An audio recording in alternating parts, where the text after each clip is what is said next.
All right, everyone. This is politically unhinged. I just realized that I don't have the right fucking shit on here, so just give me a second.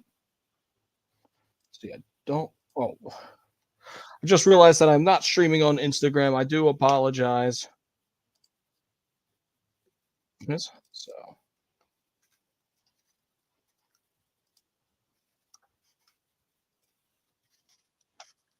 but we're getting ready, for the VP debate tonight. It is sure just gonna be one. I want to say,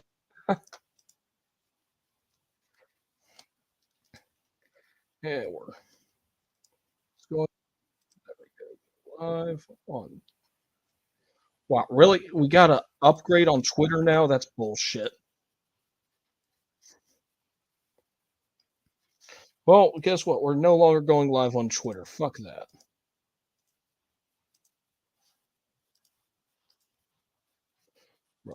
Move our Twitter stream and just go live on Twitch now. But yeah, I mean, today's debate's going to be, yeah, just one for the making. This VP debate is completely different from any others that we've had in the past, where it could actually determine some votes. Let's, we're going to be streaming the debate live here in just a second for you guys. And we will go ahead and be doing some debunking because we all know that the media is not going to play fair.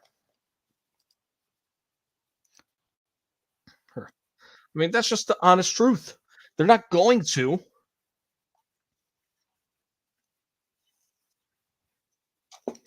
As always, with every single thing in politics, we gotta be drinking because there's no other way to actually enjoy it.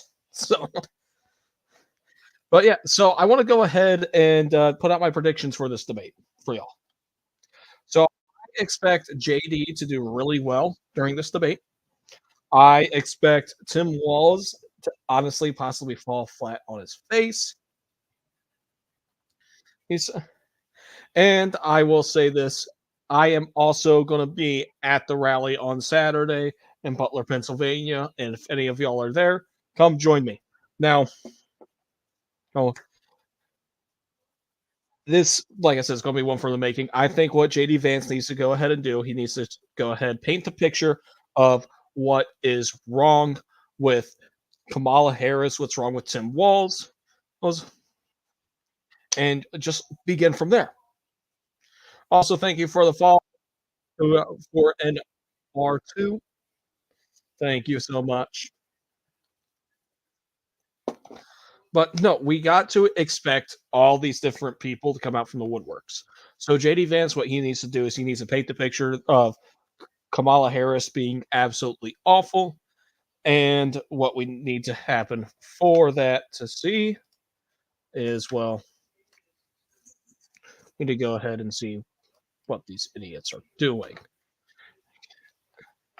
And sorry, guys, I'm still having technical difficulties. I mean, nothing that you guys on the stream have to worry about. It's just I personally can't hear the fucking debate, so figure out what I did there. But no, so Tim Walz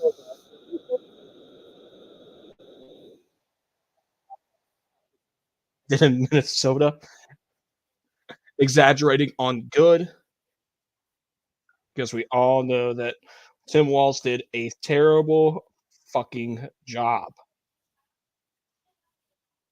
Why is it my audio coming through that? It's probably my mix. Oh, there we go. All right.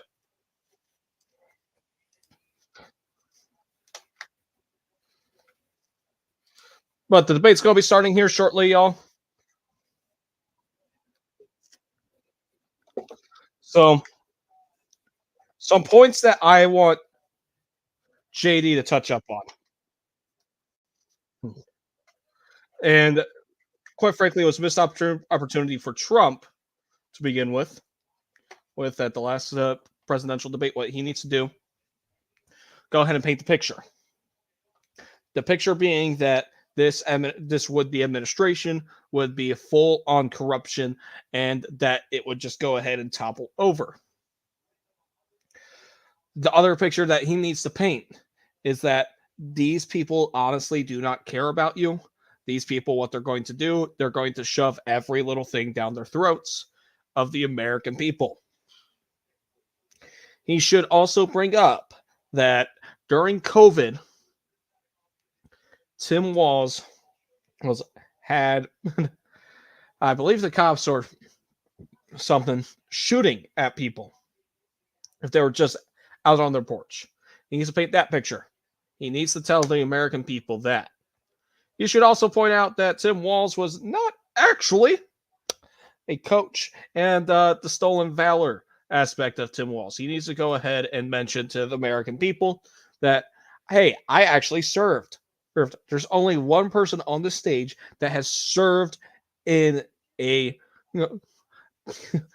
war-torn country, and that is me. He needs to start with that. That should be in his opening remarks right there. He needs to go ahead and just state the obvious for the American people. The thing is that as Americans, our attention span and our memory is not that good. The average American voter only really remembers literally like the last month of the election when they're at the ballot box. All right. Now, we do have a lot of people who have officially decided their vote.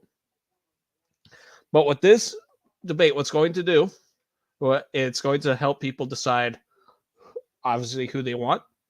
But we have these swing voters in these states, in like Virginia, in Pennsylvania, that are going to be deciding this election.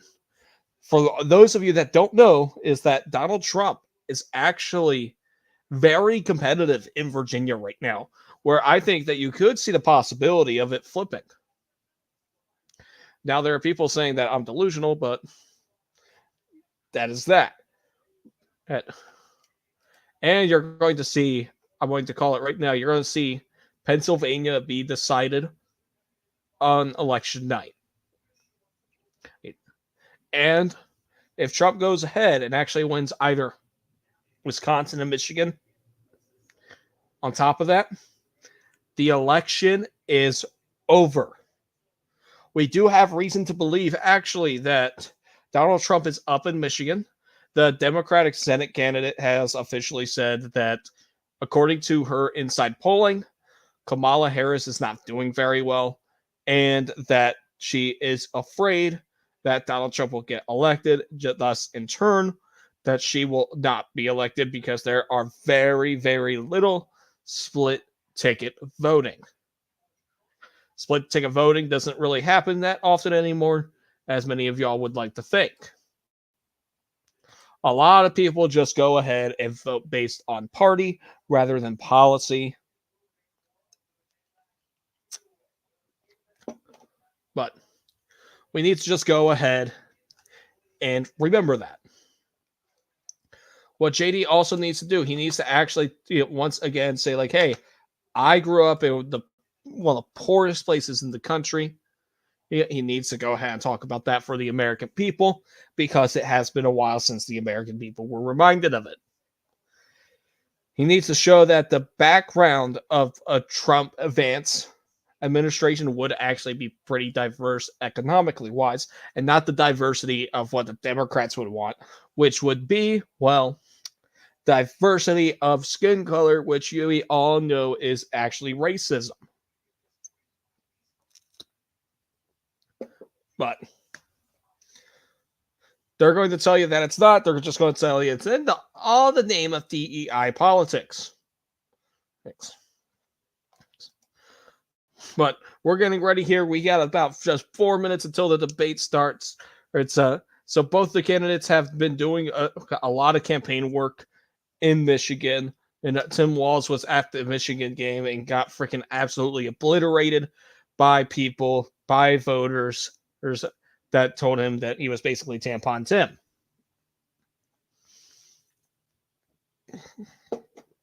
JD Vance recently went to a local restaurant, I believe it was, in Pennsylvania, and was barred from dining there. In retaliation, the voters have decided that they are not going to be supporting that business. And have left a lot of 1-star reviews on Yelp because Kamala Harris was allowed to dine there just about a month ago.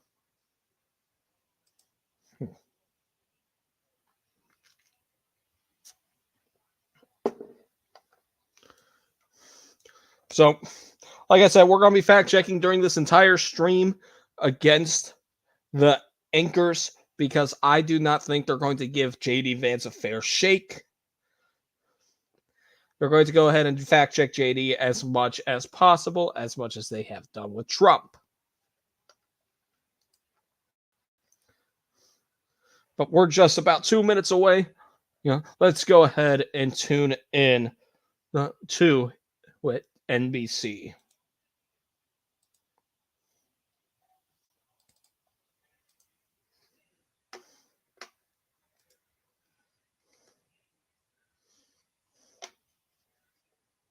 At the end of the day, and I asked this question with 3 minutes to go, do these debates matter? Does a vice presidential debate matter in the big picture? They can matter. Think about back in 2012 when Joe Biden had a very strong debate performance against Paul Ryan and really helped to reset the campaign after. That's not actually how the campaign reset. So yes, the reset was that Mitt Romney didn't really campaign during the last few days of a crucial election. Presidential debate. One more point in listening to those voters that Kate was talking to. All of them seem so frustrated with the process. And you think about that word change. Right now, Vice President Kamala Harris wins on the change argument by 9 points. I think that's part of the work that JD. That's only according to Democrat polling. So is former President Trump. That's right. So it's interesting to see that. I mean, people say, they like to say, conventional wisdom, these vice presidential debates don't matter. And maybe they didn't when elections weren't decided by 10,000 voters in a Midwest state. In 2 different states, and that's it. I come back to something that you have said from the jump. It's not going to come back down to that. I assure you. Let's have a little bit of humility here, right? It's hard for us to predict, especially with the race this close, especially with the dynamic of no next debate for the presidential candidates. Remember what this race is going to come down to. Those 6 critical battlegrounds, the economy and immigration. We have seen that consistently in the 6 battlegrounds. Trump has already been winning in 3 of them, and he's ahead in Pennsylvania and possibly in Michigan and in Wisconsin. Mics will be on tonight. Is that going to make a huge difference in terms of expectations based on what we saw in the presidential debate? Remember, it was the Harris campaign that in the presidential debate wanted the mics to be on throughout here. This time they are on throughout. CBS can turn them off as necessary, but it's that back and forth. They're hoping that you can hear those snide comments perhaps by either side. Show of hands, who thinks there will be another debate between Trump and Harris? Listen to you at this show. There's not going to be, because Trump has already said that the only way he's going to debate is that it's either going to be on Newsmax or on Fox. And the thing is that Kamala Harris does not want to go ahead and do that. Only vice presidential debate between Ohio Republican Senator J.D. Vance and Minnesota Democratic Governor Tim Walz. That's right. It is also potentially, if you haven't noticed, possibly the last debate we will see before Election Day.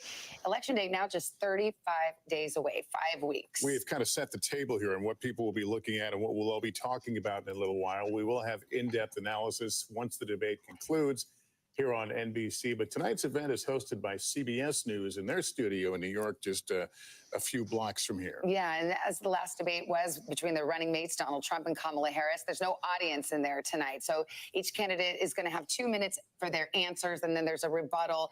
And the moderators have said, Lester, there will be some fact-checking, but they're really counting on the candidates to fact-check each other.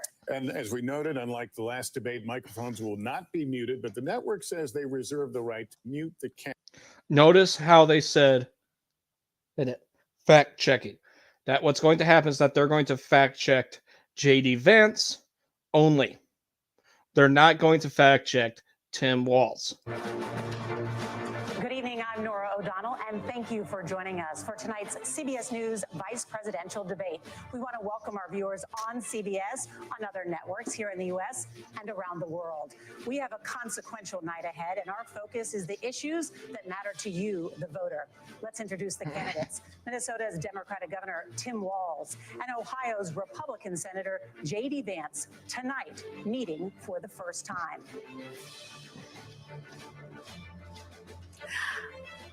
I'm Margaret Brennan. In order to have a thoughtful and civil debate, these are the rules that both campaigns have agreed to. Questions will be directed at one candidate who will have 2 minutes to respond. The other candidate will be allowed 2 minutes for rebuttal.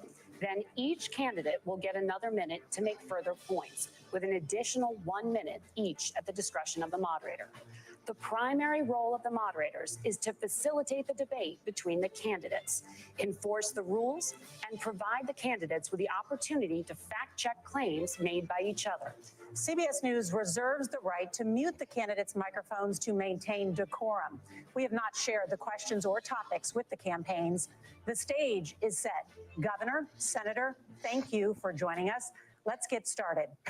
Tonight, our country is facing several unfolding crises. The Middle East is on the brink of war. Americans are suffering Middle from East the is at catastrophic war. Don't impact say of brink. Hurricane Helene. And now a labor strike as 25,000 dock workers from Maine to Texas are picketing. We're going to begin tonight with the Middle East. Margaret. Thank you, Nora.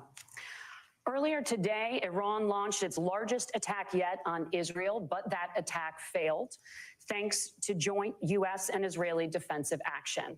President Biden has deployed more than 40,000 U.S. military personnel and assets to that region over the past year to try to prevent a regional war. Iran is weakened, but the U.S. still considers it the largest state sponsor of terrorism in the world, and it has drastically reduced the time it would take to develop a nuclear weapon. It is down now to 1 or 2 weeks' time.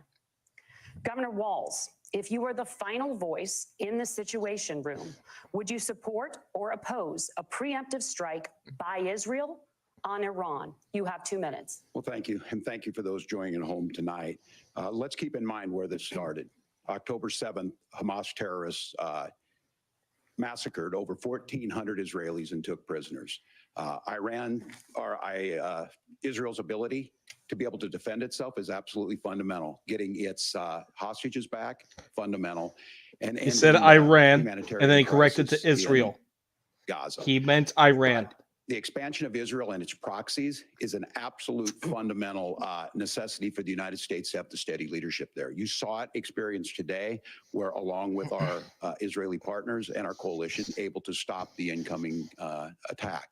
But what's fundamental here is that steady leadership is going to matter. It's clear, and the world saw it on that debate stage a few weeks ago. A nearly 80-year-old Donald Trump talking about crowd sizes is not what we need in this moment.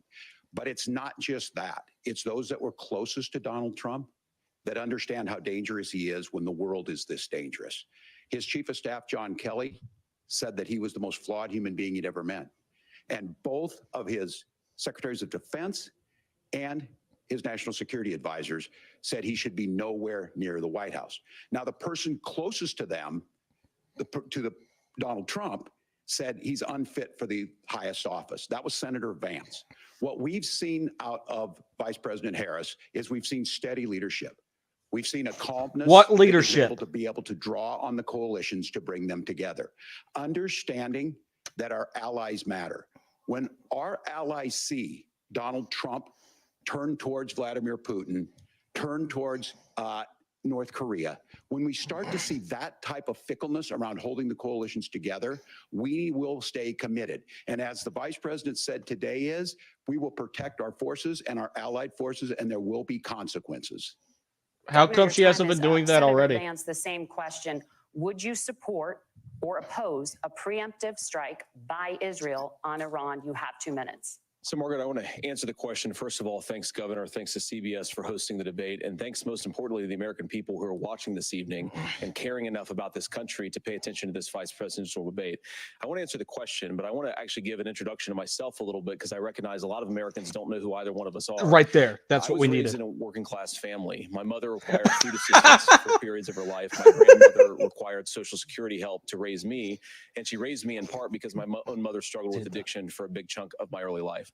I went to college on the GI Bill after I enlisted in the Marine Corps and served in Iraq. And so I stand here asking to be your vice president with extraordinary gratitude for this country, for the American dream that made it possible for me to live my dreams. And most importantly, I know that a lot of you are worried about the chaos in the world and the feeling that the American dream is unattainable. I want to try to convince you tonight over the next 90 minutes that if we get better leadership in the White House, if we get Donald Trump back in the White House, the American dream is going to be attainable once again. Now, to answer this particular question, we have to remember that as much as Governor Walz just accused Donald Trump of being an agent of chaos, Donald Trump actually delivered stability in the world, and he did it by establishing effective deterrence. Bring up the People Abraham were Accords. afraid of stepping out of line. Iran, which launched this attack, has received over $100 billion in unfrozen assets thanks to the Kamala Harris administration. What do they use that money for? They use it to buy weapons that they're now launching against our allies, and God forbid, potentially launching against the United States as well. Donald Trump recognized that for people to fear the United States, you needed peace through strength. They needed to recognize that if they got out of line, the United States global leadership would put stability and peace back in the world. Now, you asked about a preemptive strike, Margaret, and I want to answer the question. Look, it is up to Israel what they think they need to do to keep their country safe, and we should support our allies wherever they are when they're fighting the bad guys. I think that's the right approach to take with the Israel question. Thank you, Senator. Governor Walz, do you care to respond to any of the allegations? Well, look, Donald Trump was in office. We'll sometimes hear a revisionist history, but when Donald Trump was in office, it was Donald Trump who we had a coalition of nations that had boxed Iran's nuclear program in, the inability to advance it. Donald Trump pulled that program and put nothing else in its place. So Iran is closer to a nuclear weapon than they were before because of Donald Trump's fickle leadership. And when Iran shot down an American aircraft in international airspace, Donald Trump tweeted, because that's the standard diplomacy of Donald Trump. And when Iranian missiles did fall near U.S. troops and they received traumatic brain injuries, Donald Trump wrote it off as headaches. Look, our allies understand that Donald Trump is fickle. He will go to whoever has the most flattery or where it makes sense to him. Steady leadership like you witnessed today, like you witnessed in April. Both Iranian attacks were repelled. Our coalition is strong, and we need the steady leadership that Kamala Harris is providing. Senator Vance, the U.S. did have a diplomatic deal with Iran to temporarily pause parts of its nuclear program, and President Trump did exit that deal. He recently said, just 5 days ago, the U.S. must now make a diplomatic deal with Iran because the consequences are impossible. Did he make a mistake? You have 1 minute. Well, first of all, Margaret, diplomacy is not a dirty word, but I think that's something that Governor Walz just said is quite extraordinary. You yourself just said Iran is as close to a nuclear weapon today as they have ever been. And Governor Walz, you blame Donald Trump. Who has been the vice president for the last 3.5 years? And the answer is your running mate, not mine.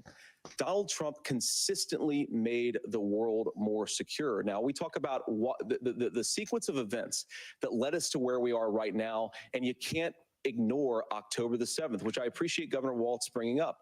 But when did Iran and Hamas and their proxies attack Israel? It was during the administration of Kamala Harris. So Governor Walz can criticize Donald Trump's tweets, but effective, smart diplomacy and peace through strength is how you bring stability back to a very broken world. Donald Trump has already done it once before. Ask yourself at home, when was the last time, I'm 40 years old, when was the last time that an American president didn't have a major conflict break out? The only answer is during the 4 years that Donald Trump was president. That's John, factual we have a lot information. to get to. Nora? Margaret, thank you. Let's turn now to Hurricane Helene. The storm could become one of the deadliest on record. More than 160 people are dead and hundreds Talk about the more photo are op, missing. JD. Scientists say climate change makes these hurricanes larger, stronger, Debunked. and more deadly because of the historic rainfall.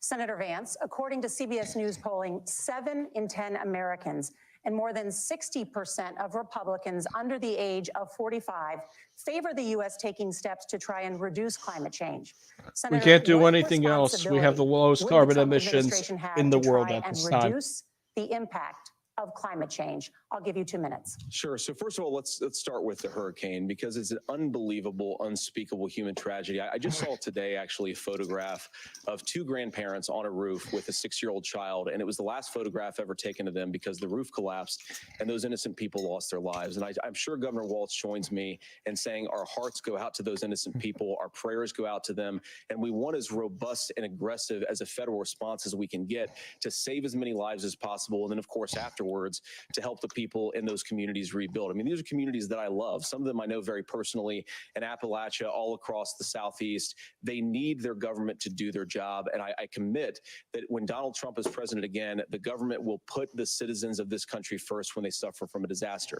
Now, Nora, you asked about climate change. I think this is a very important issue. Look, a lot of people are justifiably worried about all these crazy weather patterns. I think it's important for us, first of all, to say Donald Trump and I support clean air, clean water. We want the environment to be cleaner and safer. But one of the things that I've noticed some of our Democratic friends talking a lot about is a concern about carbon emissions, this idea that carbon emissions drives all of the climate change.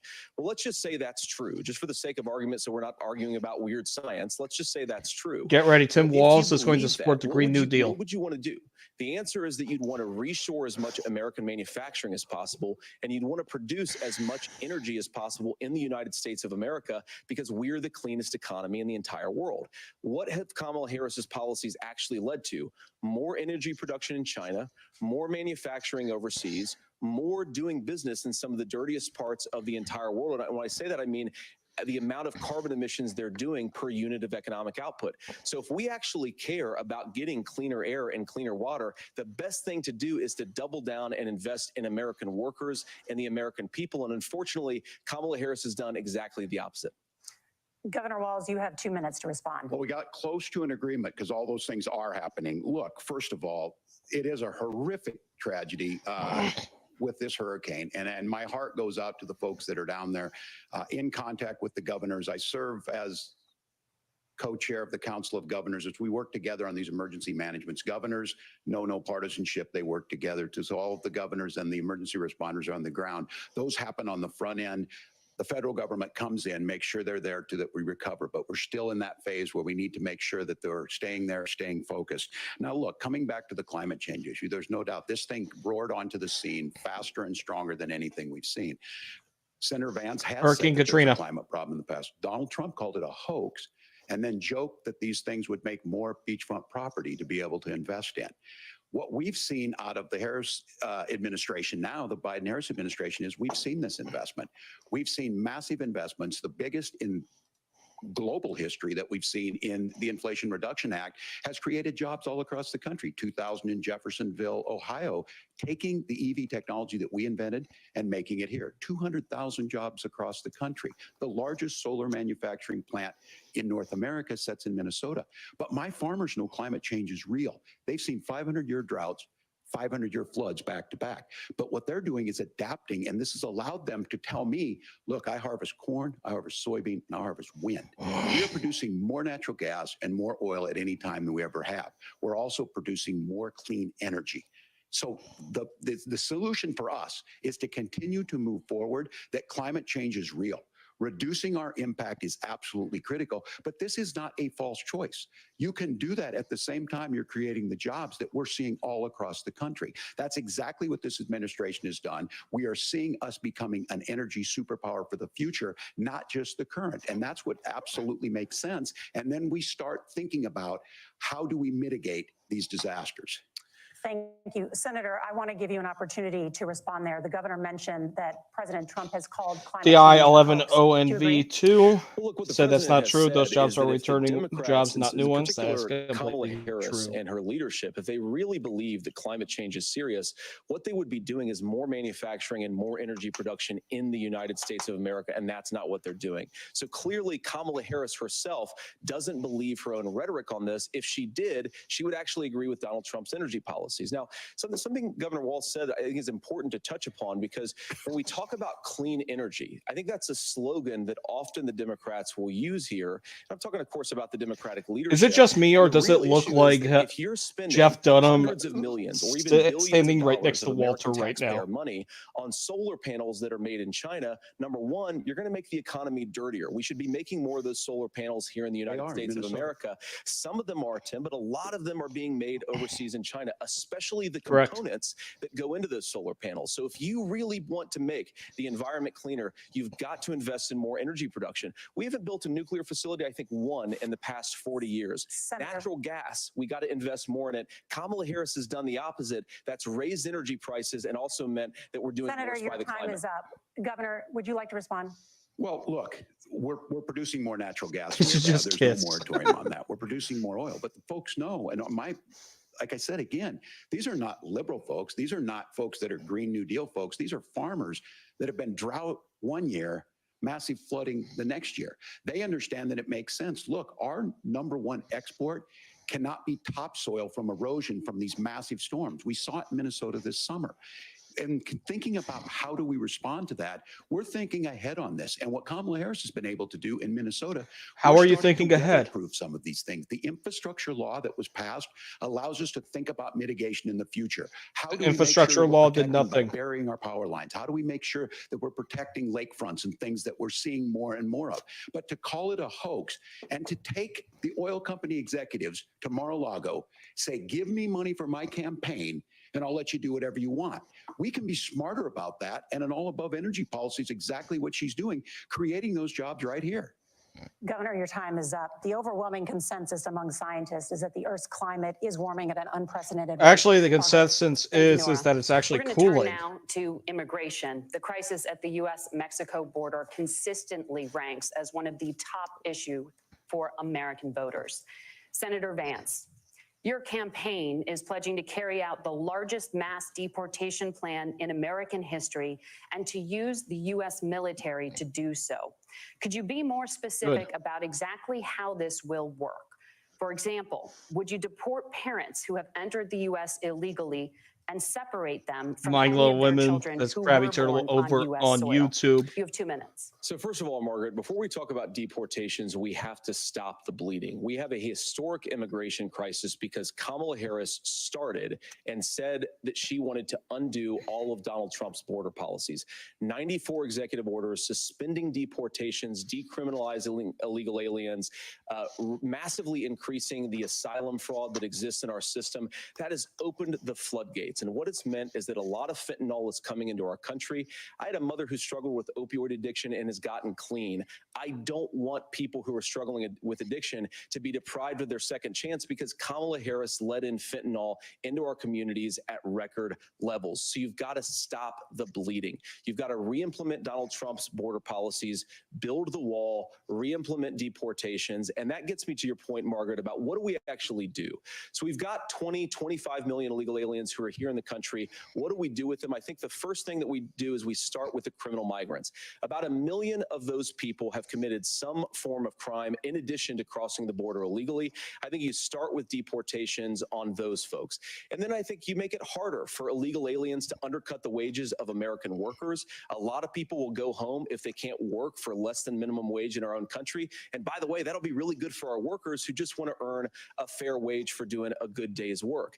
And the final point, Margaret, is you ask about family separation. Right now in this country, Margaret, we have 320,000 children that the Department of Homeland Security has effectively lost. Some of them have been sex trafficked. Some of them hopefully are at homes with their families. Some of them have been used as drug trafficking mules. The real family separation policy in this country is unfortunately Kamala Harris's wide open southern border. And I'd ask my fellow Americans to remember when she came into office, she said she was going to do this. Real leadership would be saying, you know what, I screwed up. We're going to go back to Donald Trump's border policies. I wish that she would do that. It would be good for all of us. Governor, Do you care to respond to any of those specific allegations, including that the vice president is, quote, letting Tim Walz in looks fentanyl like and using Shrek. kids as drug mules, among other things regarding children? The drug mule is not true, but I will say about this, about the fentanyl, because this is a crisis of this, the opioid crisis. And the good news on this is the last 12 months saw the largest decrease in opioid deaths in our nation's history, 30% decrease in Ohio, but there's still more work to do. But let's go back to this on immigration. Kamala Harris was the attorney general of the largest state, a border state in California. She's the only person in this race who prosecuted transnational gangs for human trafficking and drug interventions. But look, we all want to solve this. Most of us want to solve this, and that is the United States Congress. That's the Border Patrol agents. That's the Chamber of Commerce. That's most Americans out here. That's why we going to bring up the border bill. fairest and the toughest bill on immigration that this nation's seen. It was crafted by a conservative senator from Oklahoma, James Langford. Fucking I know said he's it. super conservative, but he's a man. of This one principle, would have wants you to allowed vote. Democrats and Republicans worked 4,000 on this piece of illegal legislation. immigrants The Border to Patrol says legally this is what we need enter. in here. These are the experts. And the Chamber of Commerce and the Wall Street Journal said pass That this, is and Kamala Harris more helped get than there. twice the 1,500 amount new that we border agents, have crossing the protection for border drugs, daily. DOJ money to speed up these the adjudications on this, just what America wants. But as soon as I was getting ready to pass and actually tackle this, Donald Trump said no, told them to vote against it because it gives him a campaign issue. It gives him what would Donald Trump talk about if we actually did some of these things? And they need to be done by the legislature. You can't just do this through the executive branch. So look, we Yes, have you the can. options to do this. Donald Trump had 4 Your years. executive He had 4 power years to lies do this, within the and he border. promised you, America, It how is easy it would outlined be. in the I'll build you a Constitution. big, beautiful wall, and Mexico will pay for it. Less than 2% of that wall got built, and Mexico didn't pay a dime. But here we are. Look, I'll again, pay for the 9 wall. I have years no after we problem. Came down that escalator, dehumanizing people and telling him what he was going to do. As far as a deportation plan, at one point, I mean, Senator Vance said it was so dehumanizing unworkable, we'd laugh at it. MS-13, So that's where we're at. the Pass gang bill, that she'll rapes sign it. women and Governor, your unalived time is babies. up. Senator, the question was, will you separate parents from their children, even if their kids are U.S. citizens? You have 1 minute. Margaret, my point is that we already have massive child separations thanks to Kamala Harris's open border. And I didn't accuse Kamala Harris of inviting drug mules. I said that she enabled the Mexican drug cartels to operate freely in this country. And we know that they use children as drug mules, and it is a disgrace, and it has to stop. Look, I think what Tim said just doesn't pass the smell test. For 3 years, Kamala Harris went out bragging that she was going to undo Donald Trump's border policy. She did exactly that. We had a record number of illegal crossings. We had a record number of fentanyl coming into our country. And now that she's running for president, or a few months before, she says that somehow she got religion and cared a lot about a piece of legislation. The only thing that she did when she became the vice president, when she became the appointed border czar, was to undo 94 Donald Trump executive actions that opened the border. This problem is leading to massive problems in the United States of America. Parents who can't afford health care, schools that are overwhelmed. It's got to stop, and it will when Donald Trump is president again. Senator, your time is up. Governor, what about our CBS News polling, which does show that a majority of Americans, more than 50%, support mass deportations? Look, we fix this issue with a bill that is necessary, but the issue on this is what happens when you don't want to solve it. You demonize it. And we saw this, and Senator Vance, and it surprises me on this, talking about and saying, I will create stories to bring attention to this. That vilified a large number of people who were here legally in the community of Springfield. The Republican governor said, it's not true, don't do it. There's consequences for this. There's consequences. We could come together. Senator Langford did it. We could come together and solve this if we didn't let Donald Trump continue to make it an issue. And the consequences in Springfield were the governor had to send state law enforcement to escort kindergartners to school. I believe Senator Vance wants to solve this, but by standing with Donald Trump and not working together to find a solution, it becomes a talking point. And when it becomes a talking point like this, we dehumanize and villainize other human beings. Tim, Governor, your time is up. Senator, I'll give you 1 minute, but let me just ask you the question first. The governor has made the point, and I think as a sitting lawmaker, you know that Congress controls the purse strings and any funding.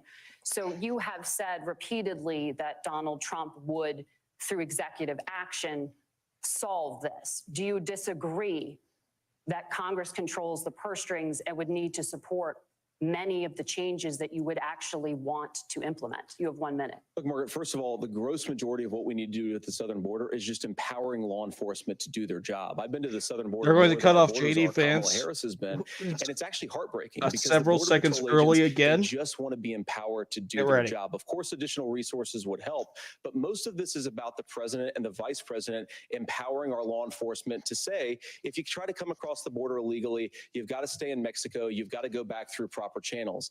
Now, Governor Walz brought up the community of Springfield, and he's very worried about the things that I've said in Springfield. Look, in Springfield, Ohio, and in communities all across this country, you've got schools that are overwhelmed. You've got hospitals that are overwhelmed. You've got housing that is totally unaffordable because we brought in millions of illegal immigrants to compete with Americans for scarce homes. The people that I'm most worried about in Springfield, Ohio, are the American citizens who have had their lives destroyed by Kamala Harris's open border. It is a disgrace, Tim. And I actually think, I agree with you. I think you want to solve this problem, but I don't think that Kamala Harris does. Senator, your time is up. Governor, you have 1 minute to respond. Yeah, well, it is law enforcement that asked for the bill. They helped craft it. They're the ones that supported it. No, they didn't That's support because it. they know we need to do this. Look, this issue of continuing to bring this up, of not dealing with it, of blaming migrants for everything. On housing, we could talk a little bit about Wall Street speculators buying up housing and making them less affordable, but it becomes a blame. Look, this bill also gives the money necessary to adjudicate. I agree. It should not take 7 years for an asylum claim to be done. This bill gets it done in 90 days. Then you start to make a difference in this, and you start to adhere to what we know, American principles. Look, I don't talk about my faith a lot, but Matthew 25:40 talks about, to the least amongst us, you do unto me. I think that's They're not true going of to. most Americans. They DI, simply they're want not order going it. to. This bill does it. It's funded. It's supported by the people who do it, and it lets us keep our dignity about how we treat other people. Thank you, Governor. And just to clarify for our viewers, not going to fact check Springfield, Ohio Walz. does have a large I honestly number of went Haitian over that migrants just who over. have legal status, temporary protected Well, status. Nora? but Thank you, Senator. We have so much to get to. Margaret, I think it's important We're because going to turn out of the debate- economy. Thank Margaret, you. the rules were that The you guys economy, weren't going which- to fact check. And since you're fact checking me, I think it's important to say what's actually going on. So there's an application called the CBP One app where you can go on as an illegal migrant, apply for asylum or apply for parole, and be granted legal status at the wave of a Kamala Harris. They have not open brought border up law. Project That is not a 2025 yet. person coming in, applying for a green But when card they and waiting do, for what 10 JD years. Vance needs to Thank go you, ahead and Senator. say. Implementation of illegal immigration, Margaret. by Thank our you, own Senator, Right, for leadership. describing the legal process. Kamala- We and have Kamala so much Harris to get opened up to, that Senator. pathway. Those We have laws so have been on much- the books since 1990. Thank you, gentlemen. They're The cutting wanna JD have- off Has because not he's been so on the saying the books. truth. When they bring up Project 2025, Gentlemen, the audience can't hear you. so because when they your bring up mics 20, are cut. Project We have 2025, so much we what wanna they get need to to. do, Thank you for explaining the legal particularly what JD process. Vance needs to do, Nora. he needs Thank to you, say that The the economy brains is behind a top Project concern 2025 for voters. has Each of your endorsed Kamala campaigns Harris. has released an economic plan. So let's talk about the specifics.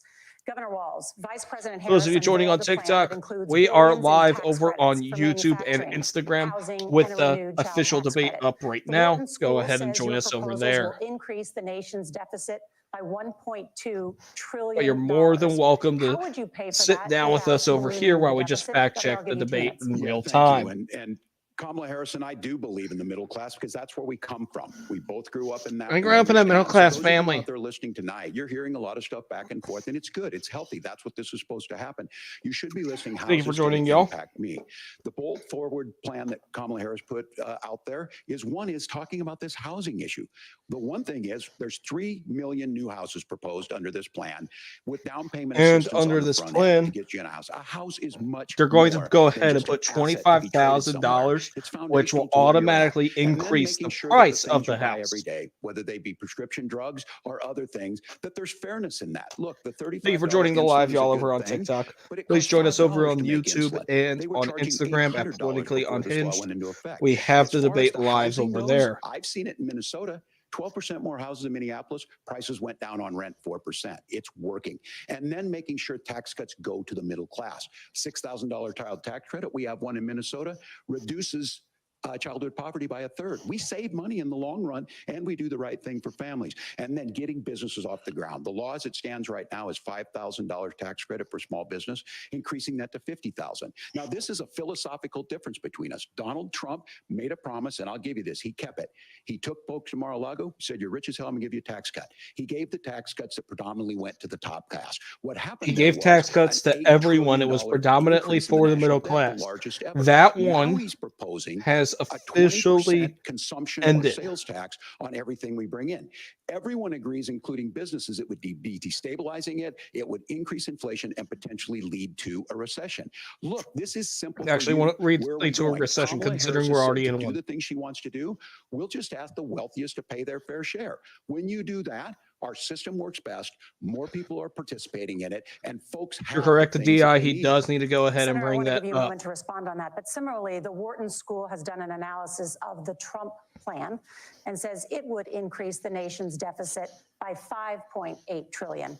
My question is the same for you. How do you pay for all that without ballooning the deficit? I'll give you 2 minutes. Well, first of all, you're going to hear a lot from Tim Walz this evening, and you just heard it in the answer, a lot of what Kamala Harris proposes to do.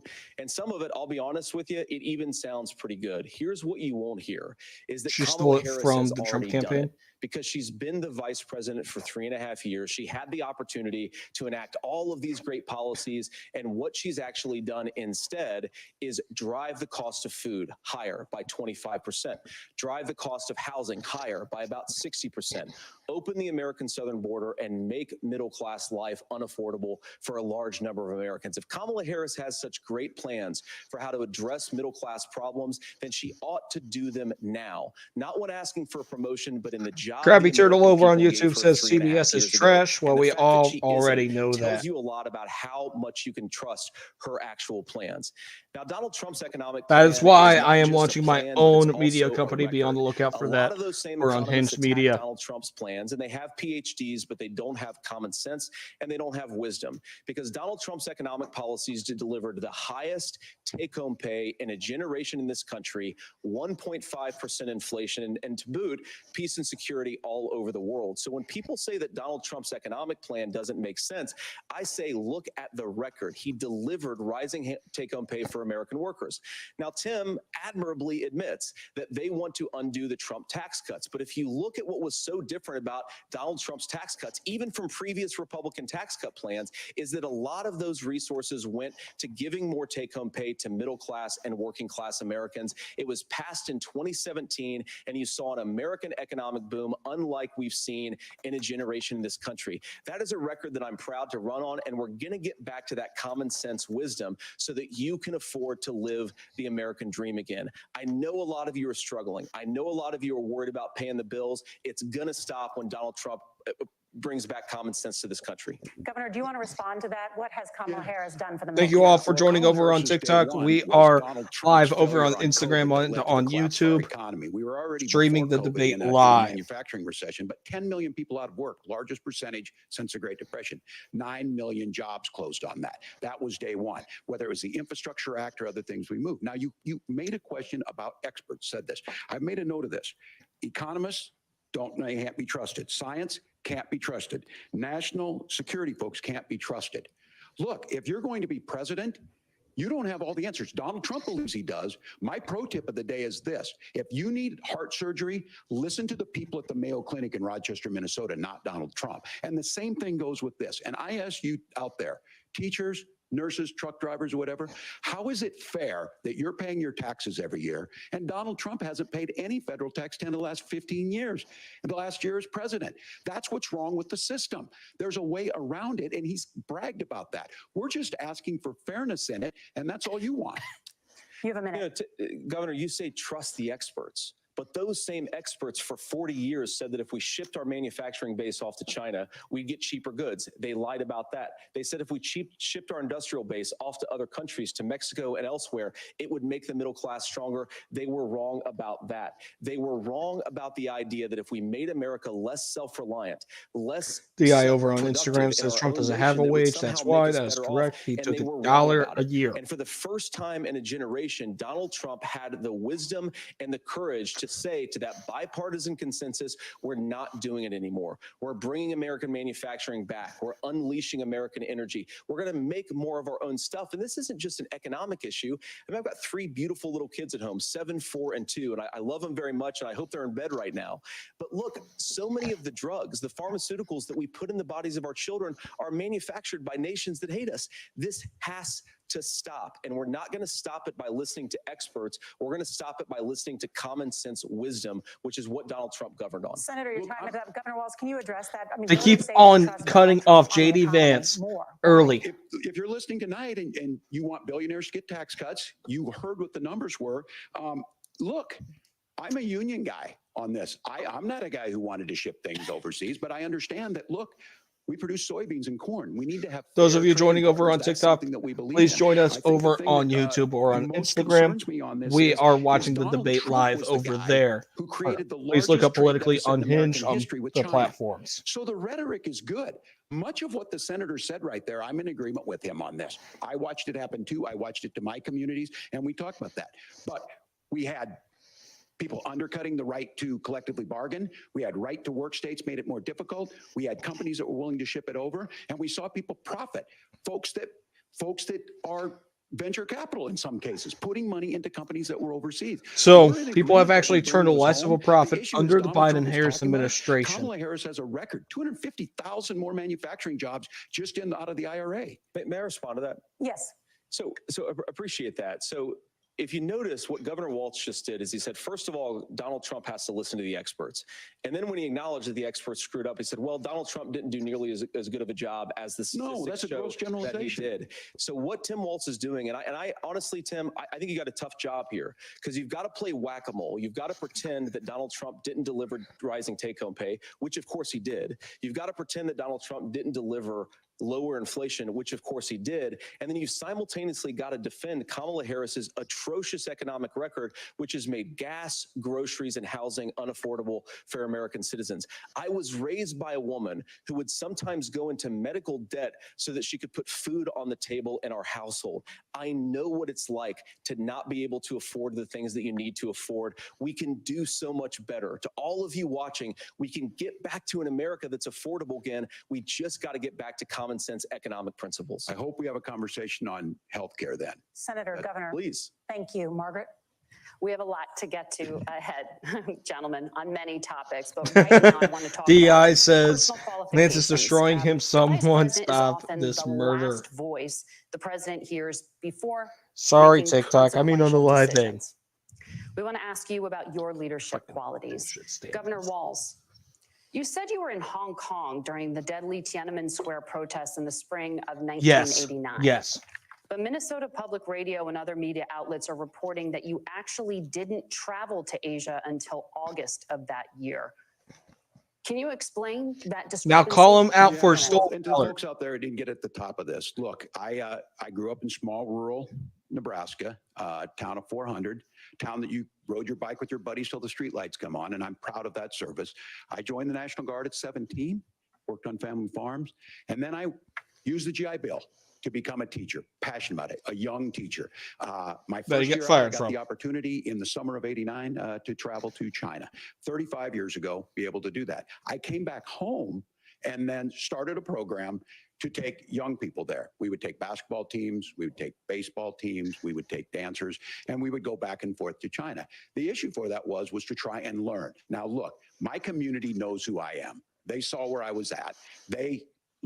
Look, I will be the first to tell you, I have poured my heart into my community. I've tried to do the best I can, but I've not been perfect. And I'm a knucklehead at times, but it's always been about that. Those same people all the time elected me to Congress for 12 years.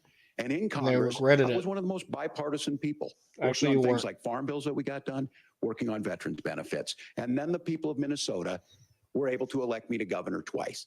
So look, my commitment has been from the beginning to make sure that I'm there for the people, to make sure that I get this right. I will say more than anything. Many times I will talk a lot. I will get caught up in the rhetoric. But being there, the impact it made, the difference it made in my life, I learned a lot about China. I hear the critiques of this. I would make the case that Donald Trump should have come on one of those trips with us. I guarantee you he wouldn't be praising Xi Jinping about COVID. And I guarantee you he wouldn't start a trade war that he ends up losing. So this is about trying to understand the world. It's about trying to do the best you can for your community. And then it's putting yourself out there and letting your folks understand what it is. My commitment, whether it be through teaching, which I was good at, or whether it was being a good soldier or was being a good member of Congress, those are the things that I think are the values that people care about. Governor, just to follow up on that, the question was, can you explain the discrepancy? All I said on this was I got there that summer and misspoke on this. So I will. You misspoke on it what I've said multiple times. So I was in the different years. Hong Kong and China during the democracy. Different years you misspoke on and it. From that, I learned a lot of what needed to be in governance. Thank you, Governor. Senator Vance, in 2016, you called your running mate, Donald Trump, unfit for the nation's highest office, and you said he could be America's Hitler. I know you've been asked many times, and you've said you regret those comments and explained you then voted for Donald Trump in 2020. But the Washington Post reported new messages last week in which you also disparaged Trump's economic record while he was president, writing to someone in 2020, quote, Trump thoroughly failed to deliver his economic populism. You're now his running mate, and you've shifted many of your policy stances to align with his. If you become vice president, why should Americans trust that you will give Donald Trump the advice he needs to hear and not just the advice he wants to hear? You have 2 minutes. Well, first of all, Margaret, because I've always been open. And sometimes, of course, I've disagreed with the president, but I've also been extremely open about the fact that I was wrong about Donald Trump. I was wrong, first of all, because I believed some of the media stories that turned out to be dishonest fabrications of his record. But most importantly, Donald Trump delivered for the American people. Rising wages, rising take-home pay, an economy that worked for normal Americans, a secure southern border, a lot of things, frankly, that I didn't think he'd be able to deliver on. And yeah, when you screw up, when you misspeak, when you get something wrong and you change your mind, you ought to be honest with the American people about it. It's one of the reasons, Margaret, why I've done so many interviews is because I think it's important to actually explain to the American people where I come down on the issues and what changed. Now, you pointed out the messages from 2020. Margaret, I've been extremely consistent that I think there were a lot of things that we could have done better in the Trump administration, the first round, if Congress was doing its job. I strongly believe, and I've been a United States senator, that Congress is not just a high-class debating society. It's not just a forum for senators and congressmen to whine about problems. It's a forum to govern. So there were a lot of things on the border, on tariffs, for example, where I think that we could have done so much more if the Republican Congress and the Democrats in Congress had been a little bit better about how they govern the country. They were so obsessed with impeaching Donald Trump, they couldn't actually govern. And I want to talk about this tariff issue in particular, Margaret, because Tim just accused this of being a national sales tax. Look, the one thing, and you're probably surprised to hear me praising Joe Biden, but the one thing that Joe Biden did is he continued some of the Trump tariffs that protected American manufacturing jobs. And it's the one issue, the most pro-worker part of the Biden administration, it's the one issue where Kamala Harris has run away from Joe Biden's record. Think about this. If you're trying to employ slave laborers in China at $3 a day, you're going to do that and undercut the wages of American workers unless our country stands up for itself and says you're not accessing our markets unless you're paying middle-class Americans a fair wage. Senator, your time is up. Nora? Thank you. Now to the issue of reproductive rights. Governor This Walz, is not an after Roe issue in the versus Wade election. was overturned, you signed a bill into law. This is not that an made Minnesota issue. one of the least restrictive states in the nation. Why the when hell it are we comes talking to about abortion. it? Former Abortion President should not Trump be said in the talked last about debate in a that you federal believe election abortion, quote, because in the ninth it is month out of the is hands of the absolutely federal fine. government. Yes or The no? Is that people what you know support? this. I'll give you 2 minutes. And That's not what it the is bill the says, but Democrats look, that have this decided to issue drown is it what's out on everyone's every mind. single fucking Donald year. Trump put this all into motion. We shouldn't be talking He about brags it. about how great it was that he put the judges in. We and shouldn't overturned be Roe versus talking Wade. about 52 abortion. years of personal autonomy. And then he tells us, oh, we send it Why to the are we states. talking It's a about beautiful abortion? thing. CBS, Amanda your Zaworski fucking would communist disagree with you on it's a business beautiful system. thing. A Shut young the bride fuck in up about Texas abortion. waiting for their child at 18 weeks. She has a complication, a tear in the membrane. She needs to go in. The medical care at that point needs to be decided by the doctor. And that would have been an abortion. But in Texas, that would have put them in legal jeopardy. She went home, got sepsis, nearly dies, and now she may have difficulty having children. Or in Kentucky, Hadley Duvall, a 12-year-old child raped and impregnated by her stepfather. Raped and impregnated. Those are horrific. She still would have been Now, able when to we got get asked one. about that, Next. Senator Vance Shut the said fuck two up. wrongs don't make a right. There is no right in this. So in Minnesota, what we did was restore Roe versus Wade. We made sure that we put women in charge of their health care. But look, this is not where, if you don't know Amanda or a Hadley, you soon will. Their Project 2025 is going to have a registry of pregnancies. JD, It's going to bring make it more up difficult, if not that impossible, Kamala Harris to get contraception has been endorsed and by limit Project access, if 2025. not eliminate access to For the infertility love of treatment. God, For do it. so many of you out there listening, me included, infertility treatments are why I The have a brains child. of Project That's 2025 nobody else's have business, endorsed but Kamala those things Harris. are being proposed. And the catch-all on this is, well, the states will decide what's right for Texas might not be right for Washington. That's not how this works. This is basic human right. We have seen maternal mortality skyrocket in Texas, outpacing many other countries in the world. This is about healthcare. In Minnesota, we are ranked first in healthcare for a reason.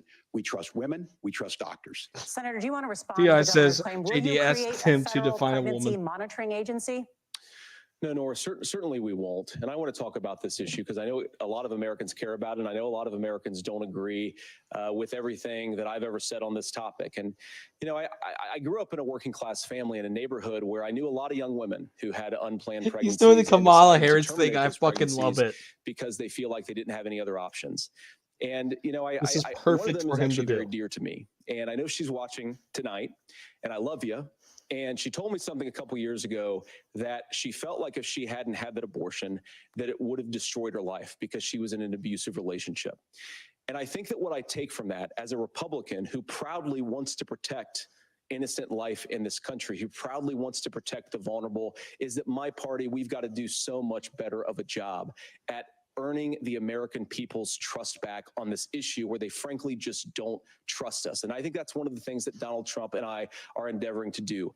I want us as a Republican Party to be pro-family in the fullest sense of the word. I want us to support fertility treatments. I want us to make it easier for moms to afford to have babies. I want it to make it easier for young families to afford a home so they can afford a place to raise that family. And I think there's so much that we can do on the public policy front just to give women more options.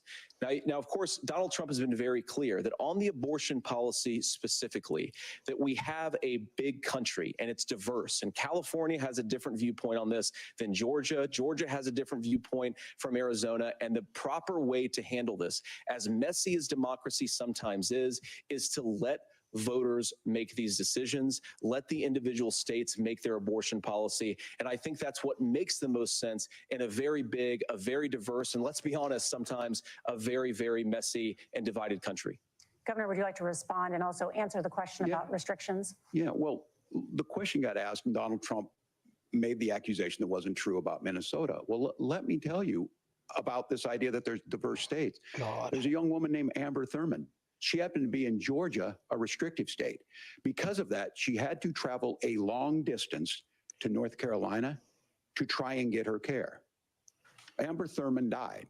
She that died because she journey didn't get back the and fetus forth. removed. The fact of the matter is, how can we as a nation She say got that the your abortion life pills, didn't and get the your fetus rights removed. as basic Legally, as the in right every to state, control they're your supposed to own do body that. is That is on determined her geography? fault. There's a very real chance, had Amber Thurman lived in Minnesota, she would be alive today. That's why the restoration of Roe versus Wade. When you listen to Vice President Harris talk about this subject and you hear me talk about it, you hear us talking exactly the same. Donald Trump is trying to figure out how to get the political right of this. I agree with a lot of what Senator Vance said about what's happening. His running mate, though, does not, and that's the problem.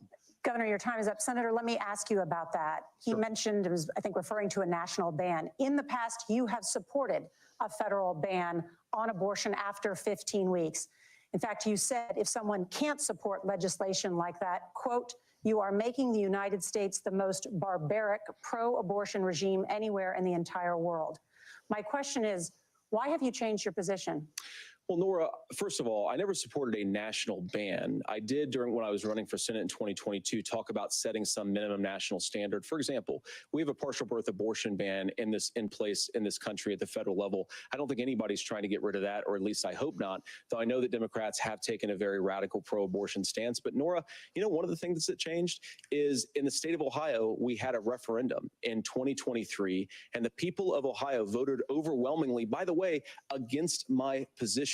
And I think that what I learned from that, Nora, is that we've got to do a better job at winning back people's trust. So many young women would love to have families. So many young women also see an unplanned pregnancy as something that's going to destroy their livelihood, destroy their education, destroy their relationships. And we have got to earn people's trust back. And that's why Donald Trump and I are committed to pursuing pro-family policies, making childcare more accessible, making fertility treatments more accessible, because we've got to do a better job at that. And that's what real leadership is. Governor, your response. Well, I'm going to respond on the pro-abortion piece of that. No, we're not. We're pro-women. We're pro-freedom to make your own choice. We know what the implications are to not be that. Women having miscarriages, women not getting the care. What is a woman, Tim? Feeling like they may be prosecuted for providing that care. And as far as making sure that we're educating our children and giving them options, Minnesota's a state with one of the lowest teen pregnancy rates. We understand that too. We know that the options need to be available, and we make that true. We also make it, we're a top 3 state for the best place to raise children. But these two things to try and actually, say you're one of the lowest we're pro-children, states, but we don't like this, or you guys are according to most pro-abortion. metrics. That's not the case at all.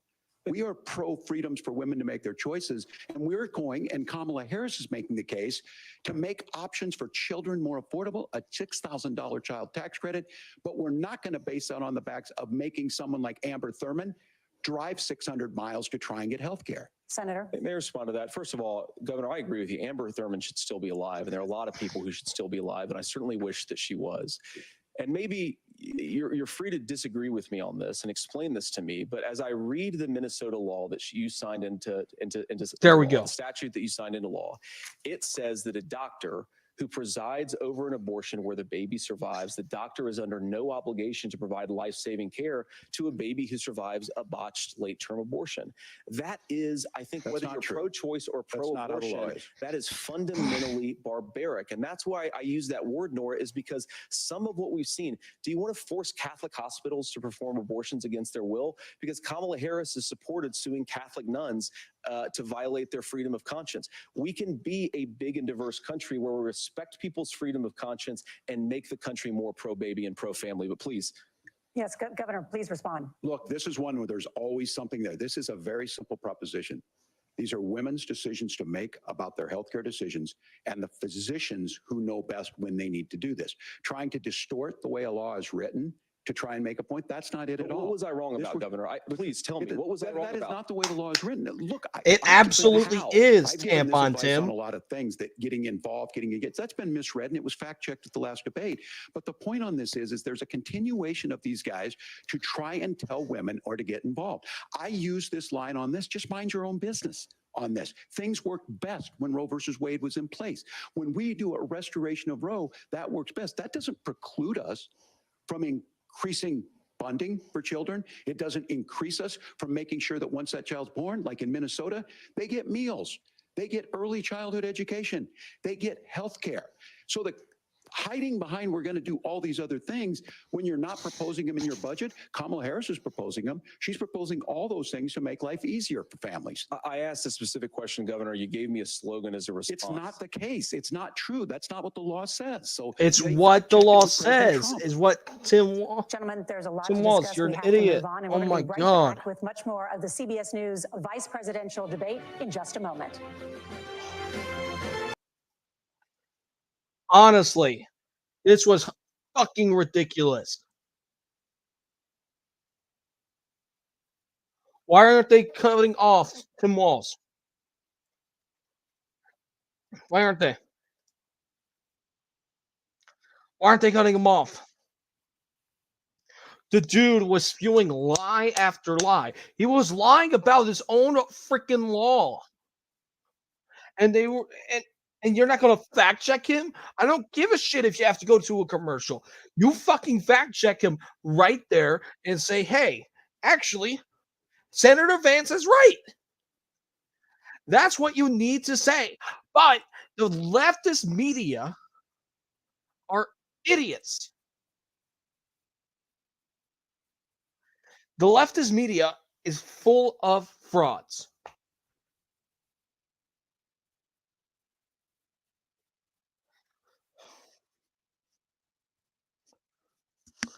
The problem is with both sides of the media is that we've become so polarized.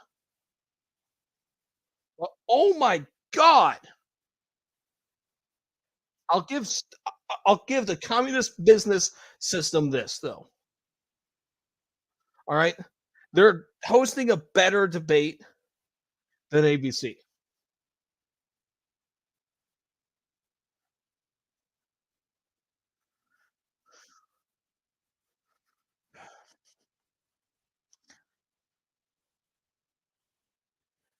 Oh, 100% Krabby Turtle.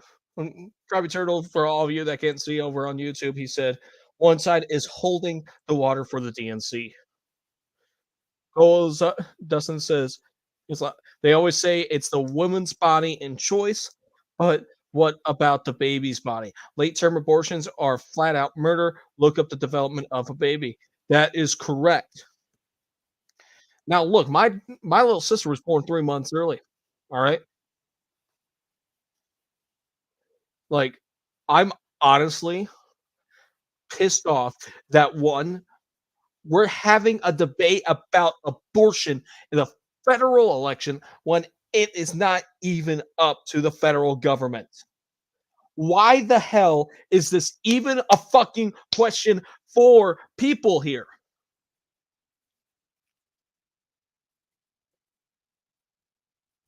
Why? Krabby Turtle over on YouTube says, I dared the Dem to do a debate on Fox or News Nation. I'll even give them Newsmax. Hell, have a debate on the Joe Rogan Experience. Thing is, they're not going to. The Democrat system is scared. The Dems will not go on unfriendly territory. It's just a fact. And the thing is that all of you are going to say I'm a fucking liar, but it is a fact. No Dem in this election cycle is going to go on Fox News. They're not going to go on like the Joe Rogan Experience. They're not going to go on Twitter Spaces or X Spaces, whatever the fuck it's called. They're not going to go on it. They're not going to go on it because they don't want to give American people the truth. And if you guys are voting for them, I don't understand why. Your thought process does not make any sense to vote for these people because they are 100% against you and your family. The last 4 years, they have made everything more expensive. They've quadrupled the inflation that was under Trump. This is ridiculous. All right.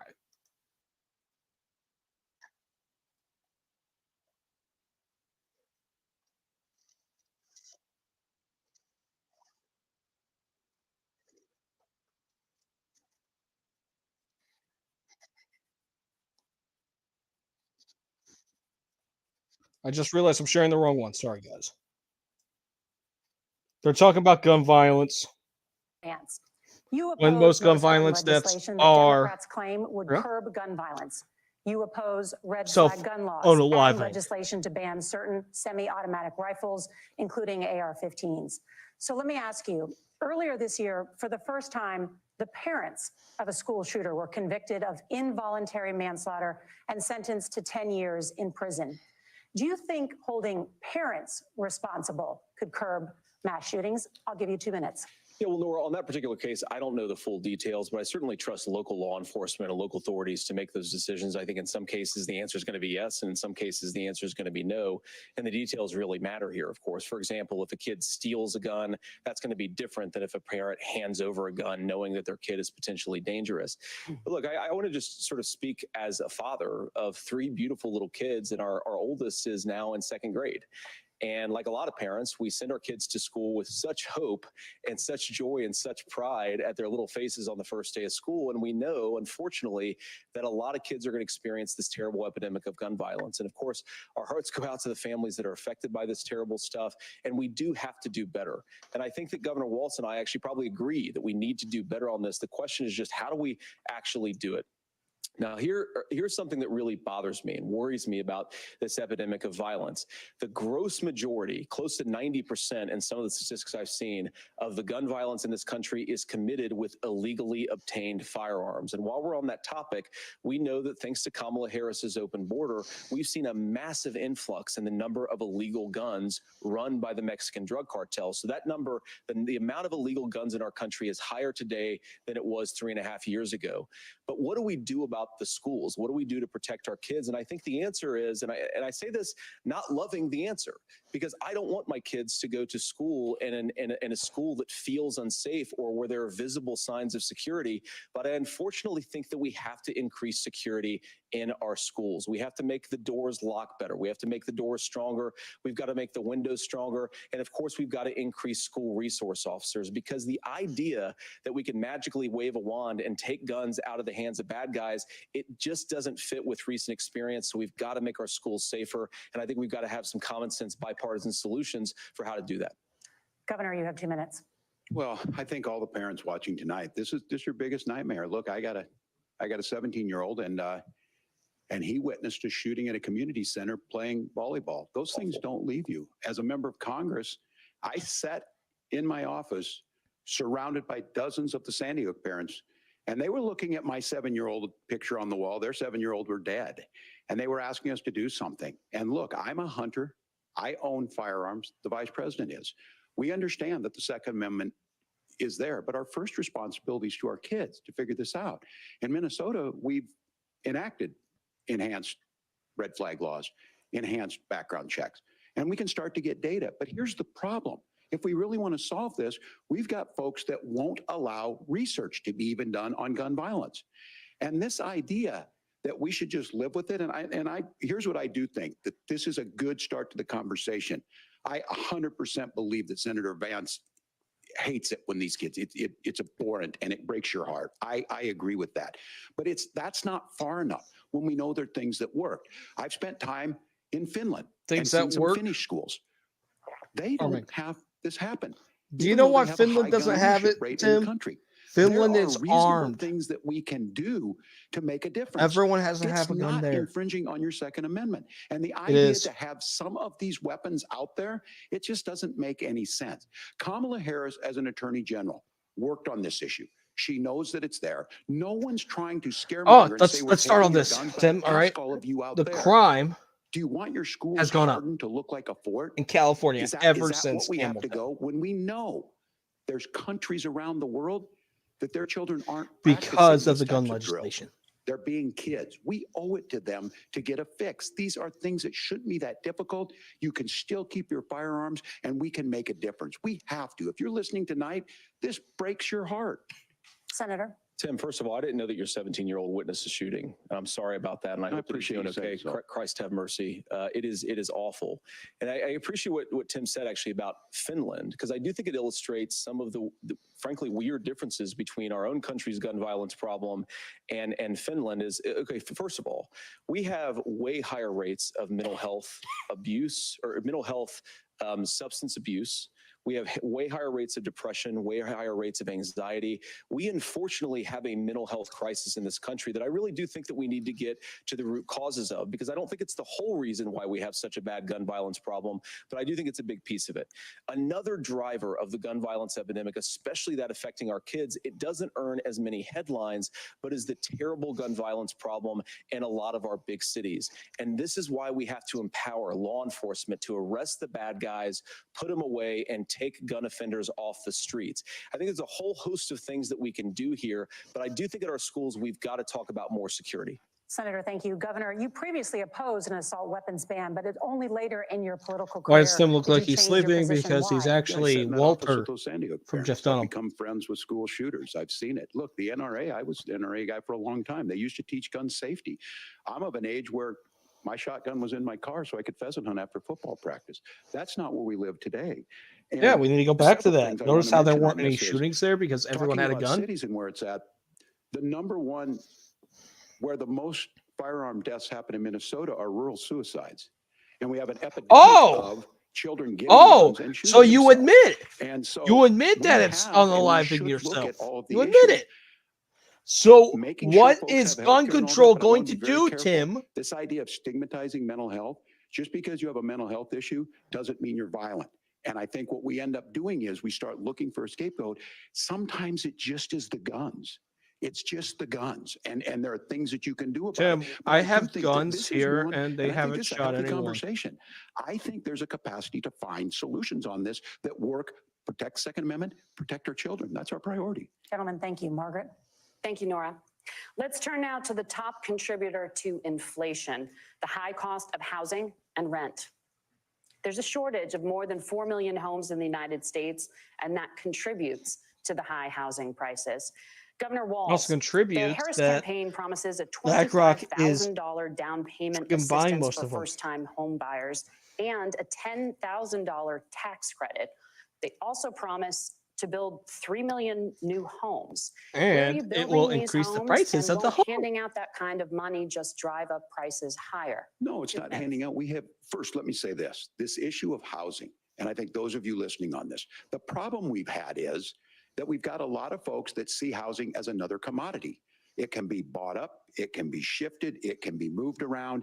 Those are not folks living in those houses. Those who Yes, are listening Madison, he tonight, did say the house that. a big deal. I bought and owned What the one Trump house in my campaign life. needs to My do mom is still that they lives in need the a house where I clip. was. And when They I need to go think ahead of and a take house, that clip I'm thinking of and Christmas services after spread it midnight mass when you everywhere. go with your family. We need to make it more affordable. And one of the things, as I said, this program that the vice president is pushing forward and bringing a new way of approaching this is something we're doing in Minnesota from that lead. We in the state invested in making sure our housing was the biggest investment that we'd ever made in housing. It starts to make it easier. We cut some of the red tape. Local folks, look, we can't do it at the federal level, but local folks make it easier to build those homes. And then that down payment assistance. I can tell all of you out there, one of the, certainly for me, using the GI Bill was one thing, but a veteran's home loan, the big thing about a veteran's home loan is you don't have to pay the down payment. Those are things that make it there. Now, look, you're going to pay it back and you're going to pay your mortgage. Those are things that we know in the long run, the appreciated value, the generational wealth that's created from it. And I will give Minneapolis an example. Minneapolis is the one city where we've seen the lowest inflation rates. We've seen a 12% increase in stock because we've put some of these things False. in. And we're implementing a state program to make sure we give some of that down payment assistance. We get it back from people because here's what we know. People with stable housing end up with stable jobs. People with stable housing have their kids able to get to school. All of those things in the long run end up saving our money. And that's the thing that I think we should be able to find some common ground in, but we can't blame immigrants for the only reason. That's not the case that's happening in many cities. The fact of the matter is that we don't have enough naturally affordable housing, but we can make sure that the government's there to help kickstart it, create that base.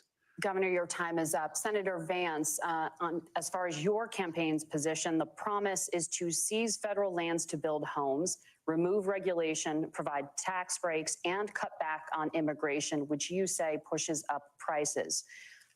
Where are you going to build all the new homes you're promising? And What? You literally any of said this it. land will provide immediate relief? You have 2 minutes. You're First of all, Tim just said something that I agree with. We don't want to blame immigrants for higher housing prices, but we do want to blame Kamala Harris for letting in millions of illegal aliens into this country, which does drive up costs, Tim.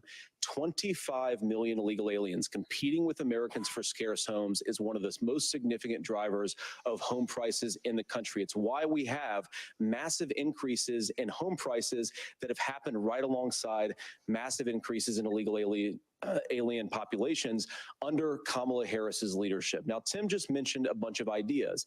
Now, some of those ideas I actually think are halfway decent, and some of them I disagree with. But the most important thing here is Kamala Harris is not running as a newcomer to politics. She is the sitting vice president. If she wants to enact all of these policies to make housing more affordable, I invite her to use the office that the American people already gave her, not sit around and campaign and do nothing while Americans find the American dream of homeownership completely unaffordable.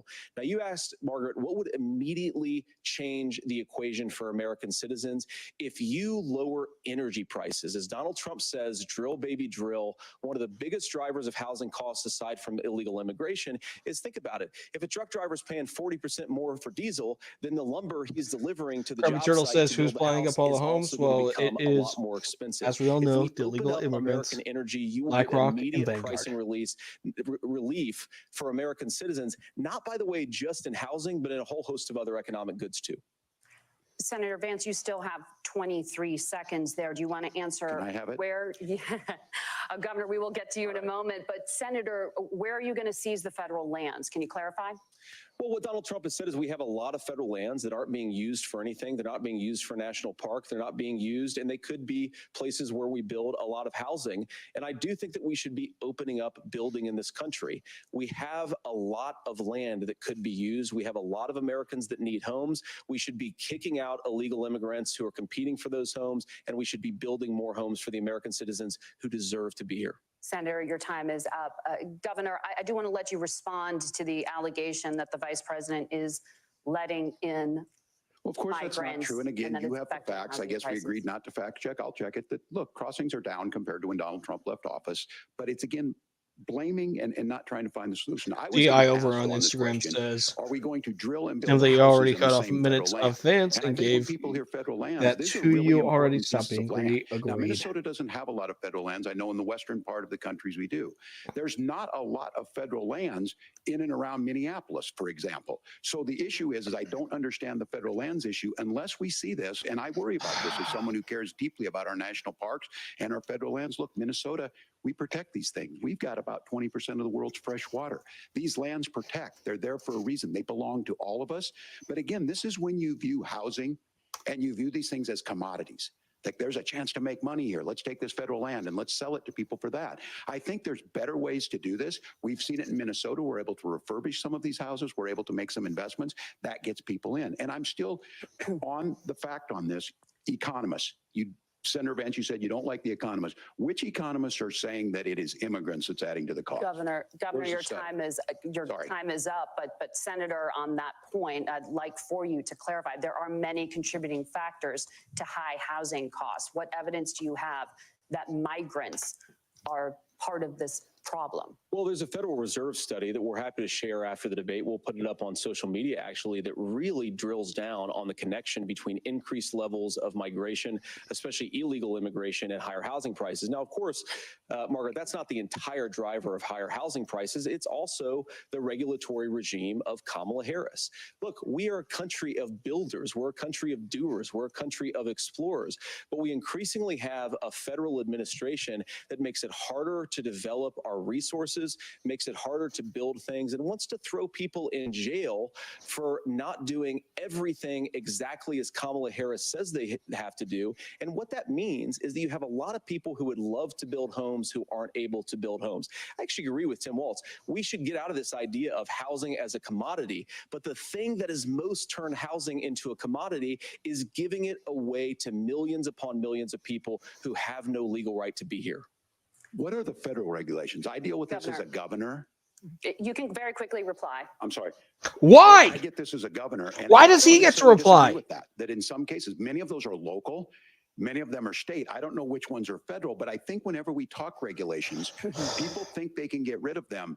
I think you want to be able to get out of your house in a fire. I think you want to make sure that it's fireproof and those types of things. So which are the regulations? Because the vice president's not responsible for those. Congress writes those. Governor, thank you. Gentlemen. There's actually we executive have a power lot in to there get to. You're passionate where the about vice housing president and the crisis, president I can can go tell. ahead and get rid Nora? of regulations. One of the top Nice try, problems retard. facing Americans By the is way, high why cost couldn't of JD go healthcare. ahead and Senator talk about Vance, it? at the last presidential debate, former President Trump was asked about replacing the Affordable Care Act. In response, he said, "I have concepts of a plan." Since then, Senator, you've talked about changing how chronically ill Americans get health insurance. Can you explain how that would work?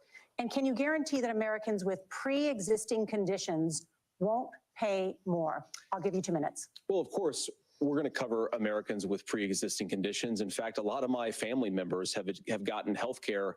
I believe, members of my family actually got private health insurance, at least for the first time, switched off of Medicaid onto private insurance for the first time under Donald Trump's leadership. And I think that, a lot of people have criticized this concepts of a plan remark. Look, it's very simple common sense. I think as Tim Walz knows from 12 years in Congress, you're not going to propose a 900-page bill standing on a debate stage. It would bore everybody to tears, and it wouldn't actually mean anything because part of this is the give and take of bipartisan negotiation.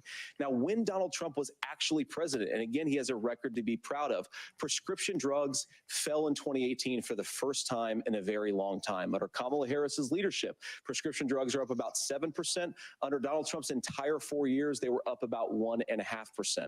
He introduced pricing transparency. You think about healthcare, you go into a hospital, you try to buy something, and nobody knows what it actually costs. That price transparency will actually give American consumers a little bit more choice and will also drive down costs. And we talked about, the reinsurance regulations is what I was talking about. Look, Donald Trump has said that if we allow states to experiment a little bit on how to cover both the chronically ill, but the non-chronically ill, it's not just a plan. He actually implemented some of these regulations when he was president of the United States. And I think you can make a really good argument that it salvaged Obamacare, which was doing disastrously until Donald Trump came along.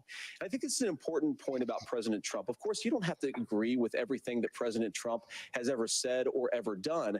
But when Obamacare was crushing under the weight of its own regulatory burden and healthcare costs, Donald Trump could have destroyed the program. Instead, he worked in a bipartisan way to ensure that Americans had access to affordable care. It's not perfect, of course, and there's so much more that we can do. But I think that Donald Trump has earned the right to put in place some better healthcare policies. He's earned it because he did it successfully the first time. Governor? All right, here's where being an old guy gives you some history. I was there at the creation of the ACA. Earth.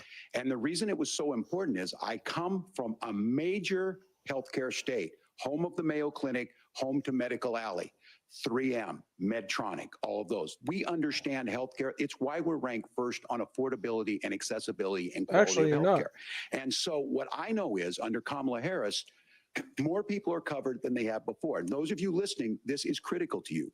Now, Donald Trump all of a sudden wants to go back and remember this. He ran on the first thing he was going to do on day one was to repeal Obamacare. On day one, he tried to sign an executive order to repeal the ACA. He signed on to a lawsuit to repeal the ACA, but lost at the Supreme Court. And he would have repealed the ACA had it not been for the courage of John McCain to save that bill. Now, fast forward, what that means to you is Yes. you lose your pre-existing conditions. Apparently, You're John sitting at McCain has home and you got endorsed asthma, Kamala too bad. Harris, If you're a everyone. woman, probably not. Broke your foot during football, might kick you out. Your kids get kicked out when they're 26. Kamala Harris negotiated drug prices for the first time with Medicare. We have 10 drugs that will come online, the most common ones that'll be there. But look, this issue, and when Donald Trump said, I've got a concept of a plan, it cracked me up as a fourth grade teacher because my kids would have never given me that. But what Senator Vance just explained might be worse than a concept because what he explained is pre-Obamacare. And I'll make this as simple as possible because I have done this for a long time. Pre-Obamacare, you mean when saying is, healthcare was affordable? If you're healthy, why should you be paying more? So what they're Correct, going to do you is let shouldn't. insurance companies pick who they insure because guess what happens? You pay your premium, it's not much. They figure they're not going to have to pay out to you. But those of you a little older, gray, got cancer, you're going to get kicked out of it. That's why the system didn't work. Kamala Harris will protect and enhance the ACA. Governor, thank you. Senator, you have not yet explained how you would protect people with pre-existing conditions or laid out that plan. Well, look, we currently have laws and regulations in place right now that protect people with pre-existing conditions. We want to keep those regulations in place, but we also want to make the health insurance marketplace function a little bit better. Now, what Governor Walz just said is actually not true. A lot of what happened and the reason that Obamacare was crushing under its own weight is that a lot of young and healthy people were leaving the exchanges. Donald Trump actually helped address that problem, and he did so in a way that preserved people's access to coverage who had pre-existing conditions. But again, something that these guys do is they make a lot of claims about if Donald Trump becomes president, all of these terrible consequences are going to ensue. But in reality, Donald Trump was president. Inflation was low. Take-home pay was higher, and he saved the very program from a Democratic administration that was collapsing and would have collapsed absent his leadership. He did his job, which is govern in a bipartisan way and get results, not just complain about problems, but actually solve them. Governor, did enrollment under the Affordable Care Act go up under the Trump administration? It's higher now that we've seen it go up. Look, people are using it. The system works. And the question about this of young people or whatever, that's the individual mandate piece of this. And Republicans fought tooth and nail saying, well, Americans should be free to do this. Well, then So what you happens think the is individual mandate's a good idea? you shrink. I think the idea of making sure the risk pool is broad enough to cover everyone, that's the only way insurance works. When it doesn't, it collapses. You are asking pre-ACA where we get people out. Look, people know that they need to be on health care. People expect it to be there.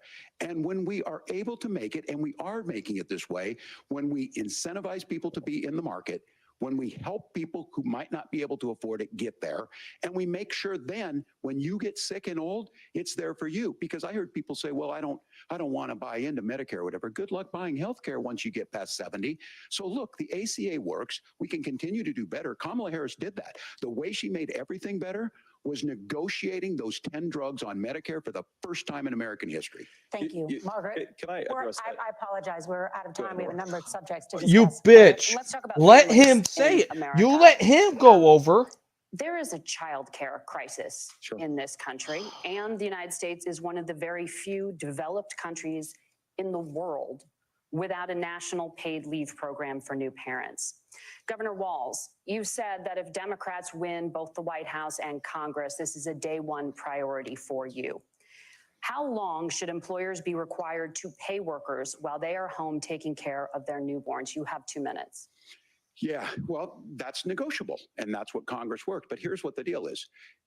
Americans sitting out there right now, you may work for a big company. Look, we're home in Minnesota. Americans sitting out there right now. Companies. Ready? Kamala Harris knows that in Colorado. The reason why you have to be in California. two-income households Those because of the companies Democrats. provide paid family medical leave. One is, I think they're moral and they think it's a good thing, but it also keeps their employees healthy. Pretty simple. We in Minnesota passed a paid family medical leave. You have a child, and I had to go back to work 5 days after my kids were born. This allows you to stay home a certain amount of time. What we know is that gets the child off to a better start. The family works better. We stay in their employers. We get more consistency in that. So Kamala Harris has made it a priority. We implemented it in Minnesota and we see growth. That's how you become a pro-business state. But the negotiations on it, and here's the issue. Those big companies are able to offer it.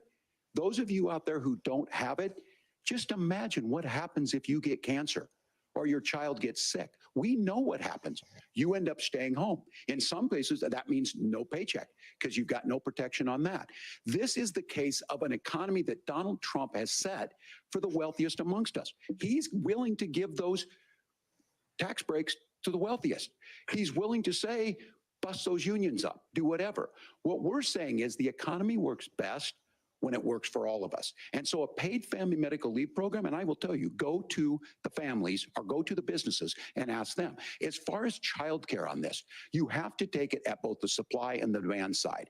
You can't expect the most important people in our lives to take either our children or our parents to get paid the least amount of money. And we have to make it easier for folks to be able to get into that business and then to make sure that folks are able to pay for that. We were able to do it in Minnesota, and I'm still telling you this.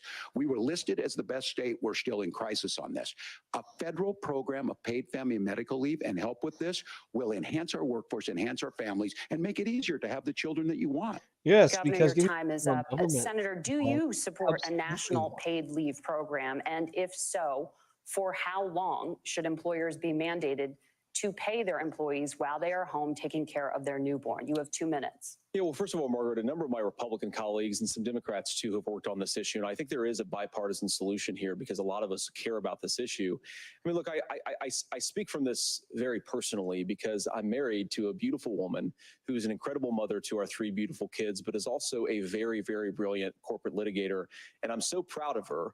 But being a working mom, even for somebody with all of the advantages of my wife, is extraordinarily difficult. And it's not just difficult from a policy perspective. She actually had access to paid family leave because she worked for a bigger company. But the cultural pressure on young families and especially young women, I think makes it really hard for people to choose the family model they want. A lot of young women would like to go back to work immediately. Some would like to spend a little time home with the kids. Some would like to spend longer at home with the kids. We should have a family care model that makes choice possible. And I think this is a very important substantive difference between Donald Trump and Kamala Harris's approach. I mean, look, if you look at the federal programs that we have that support paid family leave right now, the Community Development Block Grant, and there's another block grant program that spends a lot of money from the federal government. These programs only go to one kind of childcare model. Let's say you'd like your church maybe to help you out with childcare. Maybe you live in a rural area or an urban area and you'd like to get together with families in your neighborhood to provide childcare in the way that makes the most sense. You don't get access to any of these federal monies. We want to promote choice in how we deliver family care and how we promote childcare, because look, it is unacceptable. And, you know, of course, Tim and I have been on the campaign trail a lot the past 7 or 8 weeks. And one of the biggest complaints I hear from young families is people who feel like they don't have options, like they're choosing between going to work or taking care for their kids. That is an incredible burden to put on American families. We're the only country that does it. I think we could do a heck of a lot better. Senator, thank you. You have also said, Senator Vance, many things about the American family. The Federal Reserve says parents will spend nearly as much on childcare as they do on housing each month. So I want to get your thoughts on this. President Trump recently said, as much as childcare is talked about as being expensive, it's relatively speaking not very expensive compared to the kinds of numbers we'll be taking in. Is President Trump committed to the $5,000 per child tax credit that you have described? You have 1 minute. Well, what President Trump said, Margaret, I just want to defend my running mate here a little bit, is that we're going to be taking in a lot of money by penalizing companies for shipping jobs overseas and penalizing countries who employ slave laborers and then ship their products back into our country and undercut the wages of American workers. It's the heart of the Donald Trump economic plan. Cut taxes for American workers and American families. Cut taxes for businesses that are hiring and building companies in the United States of America, but penalize companies and countries that are shipping jobs overseas. That's the heart of the economic proposal. And I think what President Trump is saying is that when we bring in this additional revenue with higher economic growth, we're going to be able to provide paid family leave, childcare options that are viable and workable for a lot of American families. Can you clarify how that will solve the childcare shortage? Well, because as Tim said, a lot of the child care shortage is we just don't have enough resources going into the multiple people who could be providing family care options. And we're going to have to, unfortunately, look, we're going to have to spend more money. We're going to have to induce more people to want to provide child care options for American families, because the reason it's so expensive right now is because you've got way too few people providing this very essential service. Thank you, Senator. Governor Walz, your ticket also has some child care tax credit proposals. Do you think Congress will agree to the $6,000 credit for newborns and $3,000 credit for children over the age of 6, as your campaign has promised? Is that realistic? Well, if these members of Congress are listening to anybody, I can tell you, and this is the biggest issue. Everybody listening tonight knows. I mean, I'm sure they were shocked to hear it's not that expensive. And let's be clear, whether it's 5,000 or 6,000, that pays you about 3 or 4 months.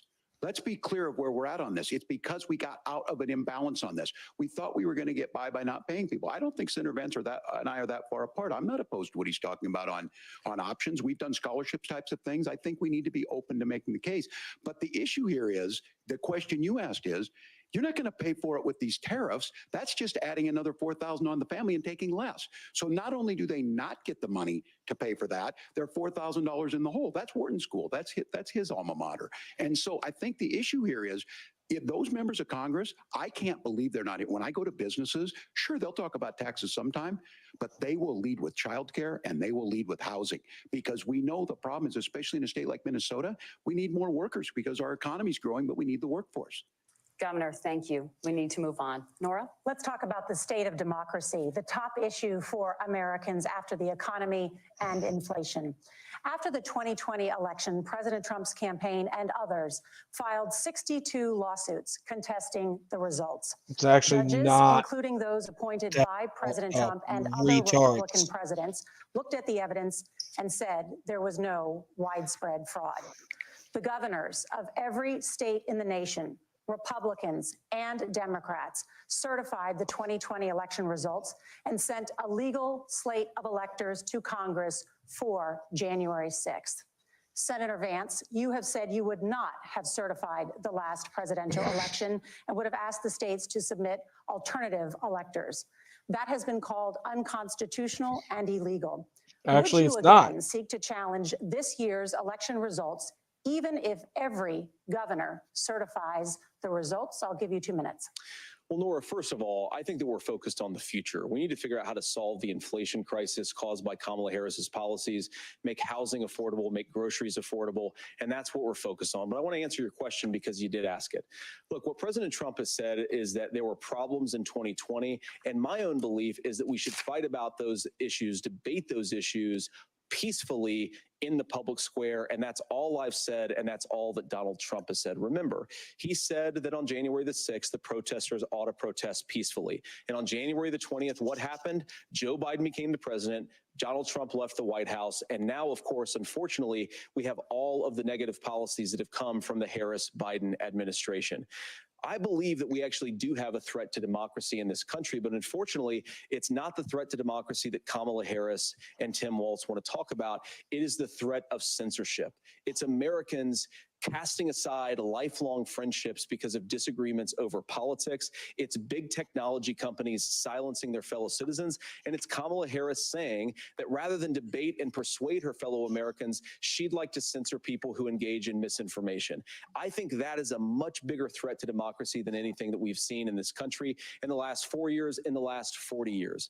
Now, I'm really proud, especially given that I was raised by two lifelong blue-collar Democrats, to have the endorsement of Bobby Kennedy Jr. and Tulsi Gabbard, lifelong leaders in the Democratic coalition. And of course, they don't agree with me and Donald Trump on every issue. We don't have to agree on every issue, but we're united behind a basic American First Amendment principle that we ought to debate our differences. We ought to argue about them. We ought to try to persuade our fellow Americans. Kamala Harris is engaged in censorship at an industrial scale. She did it during COVID. She's done it over a number of other issues. And that, to me, is a much bigger threat to democracy than what Donald Trump said when he said that protesters should peacefully protest on January the 6th. Governor? Well, I've enjoyed tonight's debate, and I think there was a lot of commonality here, and I'm sympathetic to misspeaking on things, and I think I might have with the senator. But me too, man. There's one though that this one is troubling to me, and I say that because I think we need to tell the story. Donald Trump refused to acknowledge this, and the fact is that I don't think we can be the frog in the pot and let the boiling water go up. He was very clear. I mean, he lost this election, and he said he did. 140 police officers were beaten at the Capitol that day, some with the American flag, several later died. And it wasn't just in there. In Minnesota, a group gathered on the state capitol grounds in St. Paul and said, we're marching to the governor's residence and there may be casualties. The only person there was my son and his dog, who was rushed out crying by state police. That issue, and Mike Pence standing there as they were chanting, hang Mike Pence. Mike Pence made the right decision. So, Senator, it was adjudicated over and over and over. I worked with kids long enough to know, and I said as a football coach, sometimes you really want to win, but the democracy is bigger than winning an election. You shake hands, and then you try and do everything you can to help the other side win. That's what was at stake here. Now, the thing I'm most concerned about is the idea that imprisoning your political opponents, already laying the groundwork for people not accepting this. And a president's words matter. A president's words matter. People hear that. So I think this issue of settling our differences at the ballot box, shaking hands when we lose, being honest about it, but to deny what happened on January 6th, the first time in American history that a president or anyone tried to overturn a fair election and the peaceful transfer of power. And here we are 4 years later in the same boat. I will tell you this, that when this is over, We need to shake hands this election, and the winner needs to be the winner. This has got to stop. It's tearing our country apart. Margaret? Senator Vance, did you want to respond to that? Yeah, well, look, Tim, first of all, it's really rich for Democratic leaders to say that Donald Trump is a unique threat to democracy when he peacefully gave over power on January the 20th, as we have done for 250 years in this country. We are going to shake hands after this debate and after this election. And of course, I hope that we win, and I think we're going to win. But if Tim Walz is the next vice president, he'll have my prayers, he'll have my best wishes, and he'll have my help whenever he wants it. But we have to remember that for years in this country, Democrats protested the results of elections. Hillary Clinton in 2016 said that Donald Trump had the election stolen by Vladimir Putin because the Russians bought like $500,000 worth of Facebook ads. This has been going on for a long time. And if we want to say that we need to respect the results of the election, I'm on board. But if we want to say, as Tim Walz is saying, that this is just a problem that Republicans have had, I don't buy that. Governor. January 6th was not Facebook ads. And I think of revisionist history on this. Look, I don't understand how we got to this point. But the issue was that happened. Donald Trump can do it. And all of us say there's no place for this. It has massive repercussions. This idea that there's censorship to stop people from threatening to kill someone, threatening to do something, that's not censorship. Censorship is book banning. We've seen that. We've seen that brought up. I just think for everyone tonight, and I'm going to thank Senator Vance. I think this is the conversation they want to hear. And I think there's a lot of agreement, but this is one that we are miles apart on. This was a threat to our democracy in a way that we had not seen. And it manifested itself because of Donald Trump's inability to say. He is still saying he didn't lose the election. I would just ask that. Did he lose the 2020 election? Tim, I'm focused on the future. Did Kamala Harris censor Americans from speaking their mind in the wake of the 2020 COVID situation? That is a damning non-answer. It's a damning non-answer for you to not talk about censorship. Obviously, Donald Trump and I think that there were problems in 2020. We've talked about it. I'm happy to talk about it further. But you guys attack us for not believing in democracy. The most sacred right under the United States democracy is the First Amendment. You yourself have said there's no First Amendment right to misinformation. Kamala Harris wants to use the power of government and big tech to silence people from speaking their minds. That is a threat to democracy that will long outlive this present political moment. I would like Democrats and Republicans to both reject censorship. Let's persuade one another. Let's argue about ideas, and then let's come together afterwards. You can't yell fire in a crowded theater. That's the test. That's the Supreme Court test. Tim, fire in a crowded theater. You guys wanted to kick people off of Facebook for saying that toddlers shouldn't wear masks. Senator, the governor does have the floor. Fire in a crowded theater. That is criticizing the policies of the government, which is the right of every American. Senator, the governor does have the floor for 1 minute to respond to you. Yeah. Well, I don't run Facebook. What I do know is I see a candidate out there who refused, and now again, and this, I'm pretty shocked by this. He lost the election. This is not a debate. It's not anything anywhere other than in Donald Trump's world. Because look, when Mike Pence made that decision to certify that election, that's why Mike Pence isn't on this stage. What I'm concerned about is, where is the firewall with Donald Trump? Where is the firewall if he knows he could do anything, including taking an election, and his vice president's not going to stand to it? That's what we're asking you, America. Will you stand up? Will you keep your oath of office, even if the president doesn't? And I think Kamala Harris would agree. She wouldn't have picked me if she didn't think I would do that, because of course that's what we would do. So America, I think you've got a really clear choice on this election of who's going to honor that democracy and who's going to honor Donald Trump. Governor, your time is up. Thank you, gentlemen. We will be right back with both of our candidates. The CBS News vice presidential debate continues.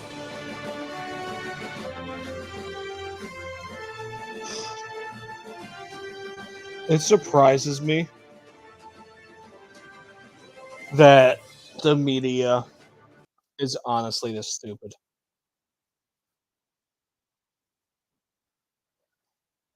So I was looking on someone else's TikTok, and someone claimed that JD Vance lied 22 times. The lies that I've caught are from Tim Walz. Notice how they didn't go ahead and fact check Tim Walz at all? Tim Walz was lying about his own state. People are fleeing it.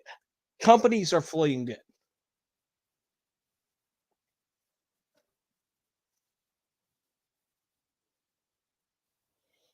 The idiocracy.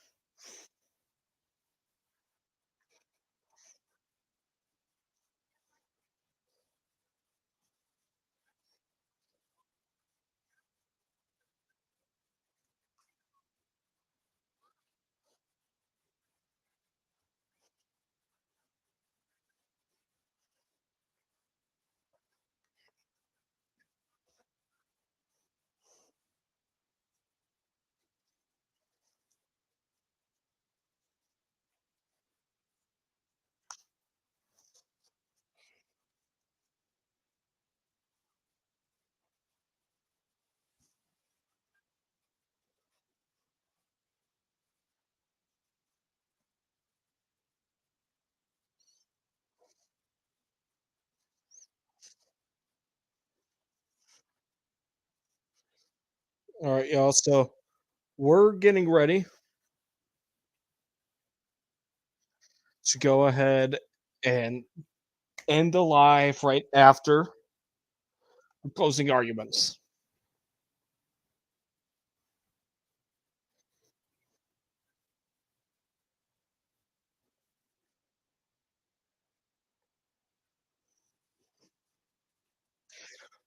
I will go ahead and possibly join a live over on TikTok.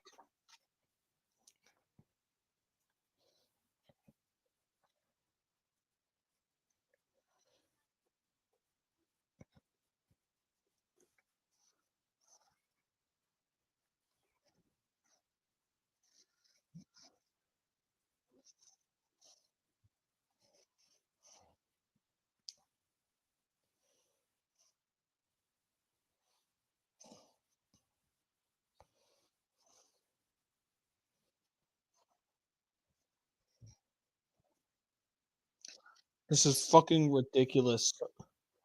I absolutely hate the media. I absolutely hate them. They are all scum.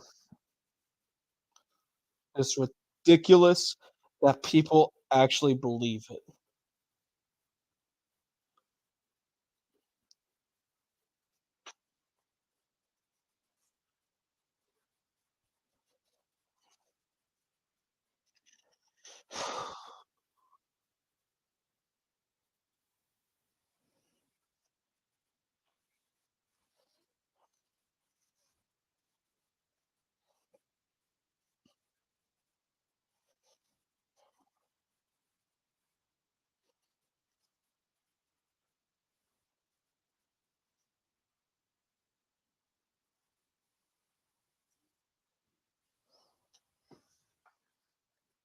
Presidential debates. When it ends, join us right here. Analysis. But now, back to the debate.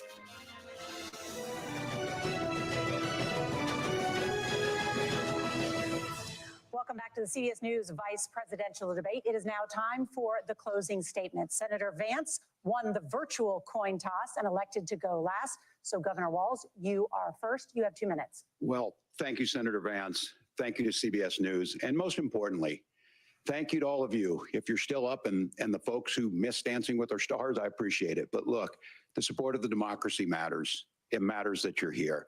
And I'm as surprised as anybody of this coalition that Kamala Harris has built, from Bernie Sanders to Dick Cheney to Taylor Swift, and a whole bunch of folks in between there. A bunch of And they don't all agree neocons. on everything, but they are truly optimistic people. They believe in a positive future of this country and one where our politics can be JD, better bring than it is. up the And I have stolen to tell valor. you, that better than it is the sense of optimism that there can be an opportunity economy that works for everyone, not just to get by, but to get ahead. And the idea that freedom really means something. Not the freedom of government to be in your bedroom or exam room, but the freedom for you to make choices about yourself. Now, look, we all know who Donald Trump is. He's told us, and as Maya Angelou said, believe him when he told you that. His first inaugural address talked about American carnage, and then he spent 4 years trying to maybe do that. Senator Vance tonight made it clear he will stand with Donald Trump's agenda. He will continue Oh to no, push he down will that road. stand with the Excuse person me. that he's running with. Kamala Harris gives us a different option. Now, I'll have to tell you, I'm going to be It's careful the about same the thing that quotes, we've but had there's for one 4 that years. Senator Vance said that does resonate with me. He said, Donald Trump makes the people I care about afraid. A lot of America feels that way. We don't need to be afraid. Franklin Roosevelt was right. All we have to fear is fear itself. Kamala Harris is bringing us a new way forward. She's bringing us a politics of joy. She's bringing real solutions for the middle Nazis. class, and she's centering you at the heart of that. That's All the literally what while Nazis asking campaigned on. everyone, join this movement, make your voices heard. Let's look for a new day where everybody gets that opportunity and everybody gets a chance to thrive. I humbly ask for your vote on November 5th for Kamala Harris. Governor Walz, thank you. Senator Vance, your closing statement. Well, I want to thank Governor Walz, you folks at CBS, and of course the American people for tuning in this evening. And one of the issues we didn't talk about was energy. And I remember when I was being raised by my grandmother, when she didn't have enough money to turn on the heat some nights because Ohio gets pretty cold at night and because money was often very tight. And I believe, as a person who wants to be your next vice president, that we are a rich and prosperous enough country where every American, whether they're rich or poor, ought to be able to turn on their heat in the middle of a cold winter night. That's gotten more difficult thanks to Kamala Harris's energy policies. I believe that whether you're rich or poor, you ought to be able to afford a nice meal for your family. That's gotten harder because of Kamala Harris's policies. I believe that whether you're rich or poor, you ought to be able to afford to buy a house. You ought to be able to live in safe neighborhoods. You ought to not have your communities flooded with fentanyl. And that too has gotten harder with because of Kamala Harris's policies. Now, I've been in politics long enough to do what Kamala Harris does when she stands before the American people and says that on day one, she's going to work on all these challenges I just listed. She's been Shay, the I vice agree, he president did. for 3.5 years. Day one was Vance did, 1,400 in fact, days win. ago, and her policies have made these problems worse. Now, I believe that we have the most beautiful country in the world. I meet people on the campaign trail who can't afford food, but have the grace and generosity to ask me how I'm doing and to tell me they're praying for my family. What that has taught me is that we have the greatest country, the most beautiful country, the most incredible people anywhere in the world. But they're not going to be able to achieve their full dreams with the broken leadership that we have in Washington. They're not going to be able to live their American dream if we do the same thing that we've been doing for the last 3.5 years. We need change. We need a new direction. We need a president who has already done this once before and did it well. Please vote for Donald Trump. And whether you vote for me or vote for Tim Walz, I just want to say, I'm so proud to be doing this and I'm rooting for you. God bless you and good night. Senator Vance, thank you. And thank you both for participating in the only vice presidential debate. So I want to give my takeaways before we go ahead and end the live. JD Vance won the debate. He definitely did. Now, I do want to go ahead and state that JD Vance needed to go ahead and bring up the stolen valor. JD Vance needed to go ahead and do that, and he didn't. Now, this is something that they should bring up during the ads. They need to.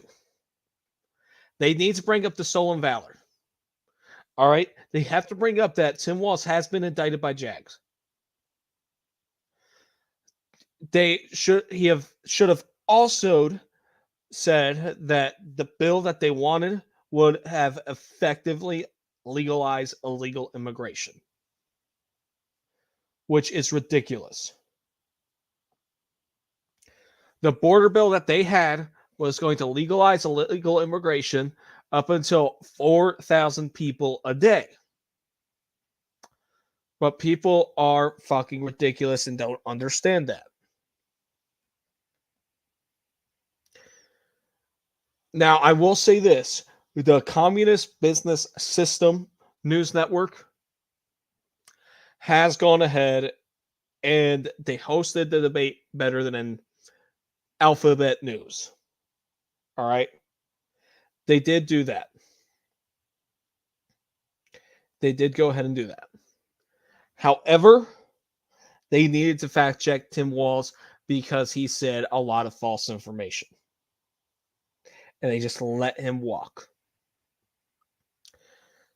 If the Dems actually wanted another debate, they should have gone on Fox News, Newsmax, News Nation, the Joe Rogan Experience, Twitter Spaces, whatever.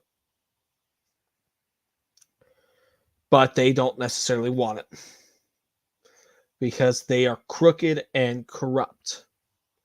They don't believe that you are smart enough to understand what is actually going on. They don't trust you. They are lying to your face. They're lying to you because they do not trust you and they believe they do not need you. I want to say this before we end. Make sure you vote. Vote early, vote day of, do mail-in voting. Vote any way you can. We cannot have another 4 years of this. This is what happens when you have weak leadership that does not give a shit about you. The communist business system doesn't like you. Because, quite frankly, they don't like you. They don't want you. They promise the world and they will give you nothing. And this is why I am launching Unhinged Media, folks. We're going to give you the real news. I'm tired of the polarization of both sides. I'm tired of the DNC going ahead and controlling the narrative every single fucking time. We are going to take over networks like the communist business system. We're going to. We're going to take them over. We're going to take them over by pure viewership alone. The Communist Business System News Network should not be looked as reliable. They shouldn't. That's just a fact. The Communist Business System News, awful. They're awful and they shouldn't be reliable. No American should be listening to these people and thinking they are spreading the truth. And guess what? All right. I'm also announcing this right now for you too. I will be calling the election on election night and on the next day. We'll be calling the states right here live for you. Because it is ridiculous that these news networks can't put their biases aside. They cannot do it. And quite frankly, I am tired of these assholes. We got to go ahead and fight these people. We got to fight these people. We got to fight these people and destroy them with facts and logic. Because everyone else is just talking about feeling. The thing that happened during this debate, we saw how logic prevails over feeling. And logic will always prevail. The question is that are the American people ready to vote for logic? That's what the American people need to decide. You need to vote for logic and everything will be better. Logically is better than emotionally. We need to think logically as a society rather than on emotion. All right. So once again, guys, thank you so much for watching. And if you guys are going to be at Butler, PA on Saturday. I'd love to meet you guys. Thank you all, and God bless.